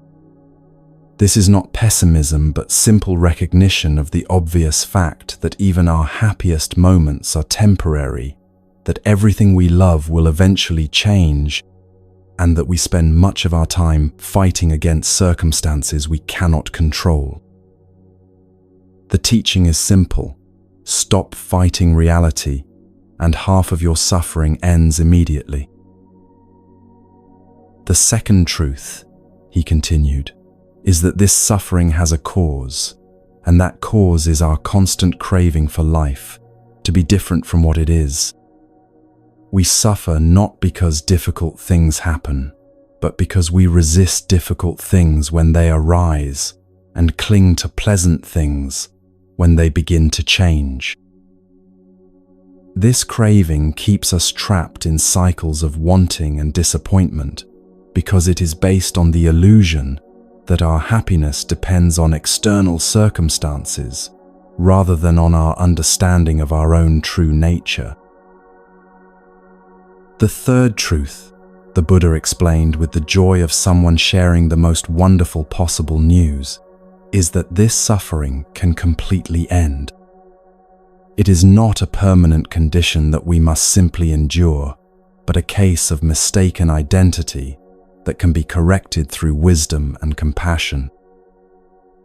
When we stop believing that we are separate from life and start recognizing that we are life itself expressing through a temporary form, the very foundation of suffering dissolves into the peace that was always our true nature. And the fourth truth, he concluded, is that there is a practical path that leads to this freedom, not a complicated system of beliefs or practices that takes lifetimes to master, but a simple way of living that anyone can begin to apply immediately. This is the Eightfold Path, which is really just 8 different ways of describing what it means to live with complete honesty, compassion, and awareness in every moment. The Eightfold Path that the Buddha taught was not a series of rules to follow mechanically, but a description of how life naturally expresses itself when we stop fighting against our own deepest wisdom. Right understanding means seeing clearly what is actually happening, rather than what we wish were happening or fear might happen. Right intention means allowing our actions to flow from compassion rather than from selfish grasping or unconscious reactivity.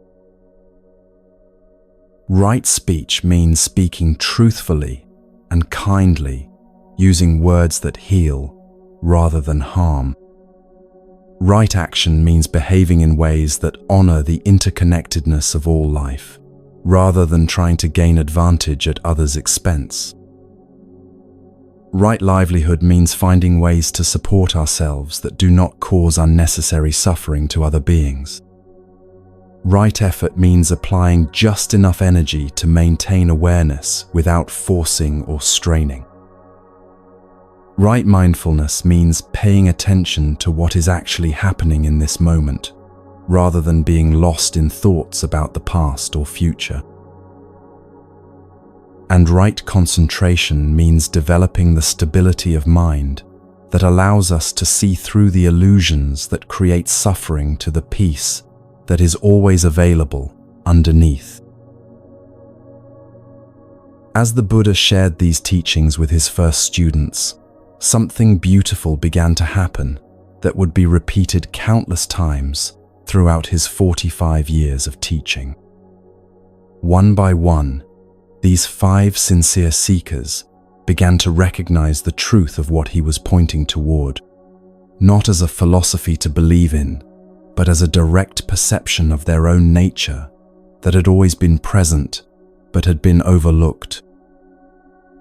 They realized that what they had been seeking through years of difficult practices was actually closer to them than their own breath, more intimate than their own thoughts. The first to understand completely was Kondana, whose face lit up with the joy of recognition as he suddenly saw through the illusion that had kept him feeling separate from the peace he sought. "I see it," he exclaimed, his voice carrying the excitement of someone who has just discovered a treasure that had been hidden in plain sight. "What you are pointing toward is not something to be achieved, but something to be recognized. It is what I have always been beneath all the seeking and striving." One by one, the others experienced similar moments of awakening, each finding his own way to the same recognition that the Buddha had discovered beneath the Bodhi tree. They became the first members of the Sangha, the community of those who had awakened to their true nature, and their joy in this discovery was so infectious that it began to attract other seekers who sensed that something extraordinary was happening in their presence. As word spread about this teacher who had found a way beyond suffering, people began to come from far and wide to hear what he had to share. The Buddha welcomed them all with the same compassion he had shown to his first students, adapting his teaching to meet each person exactly where they were in their understanding, while never compromising the essential simplicity of the truth he had discovered.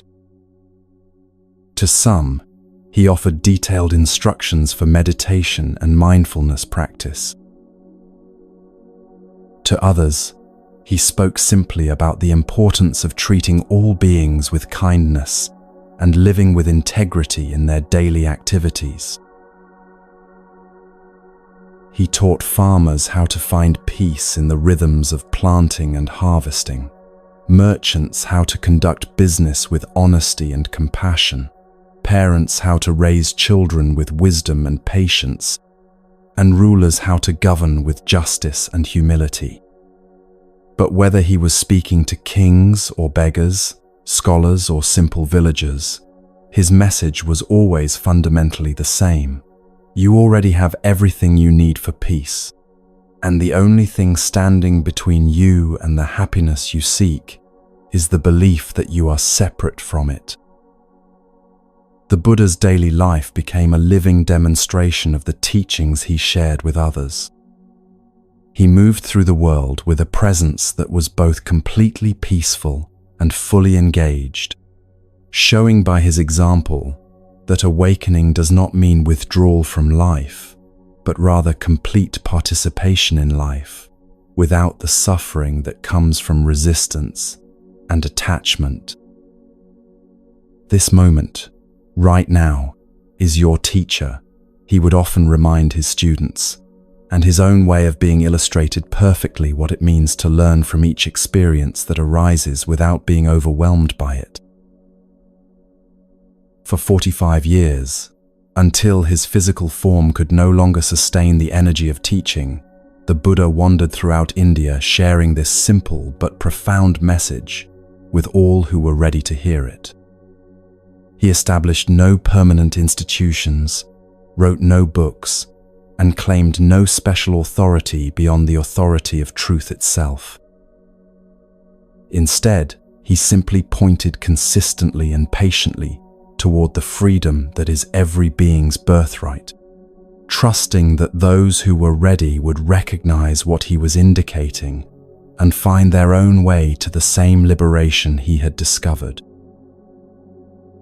His final message to his followers was characteristic of the practical wisdom he had shared throughout his teaching career. "Be a light unto yourself," he told them as his life drew toward its close. "Do not depend on my words or anyone else's words to tell you what is true, but discover for yourself the peace that lies at the heart of your own being."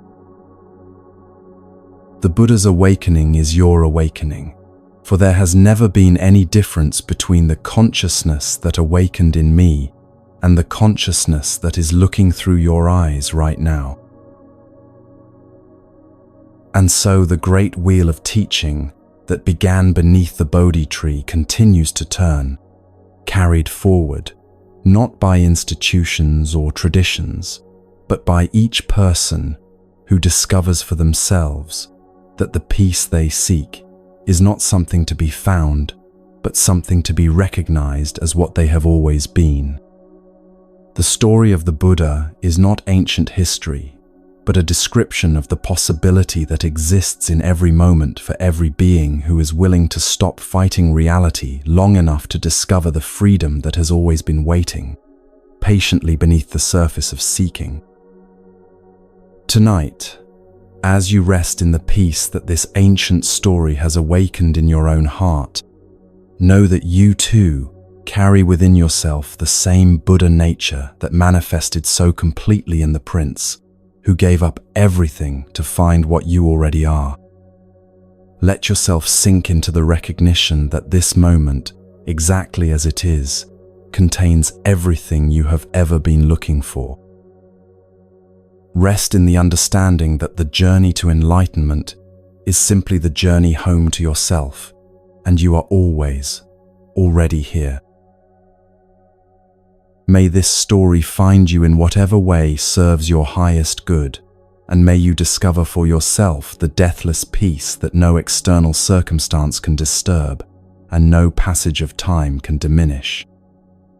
The Buddha's gift to the world was not a new religion, but the reminder that suffering is optional and peace is always available to those who stop resisting what is and start embracing what they are.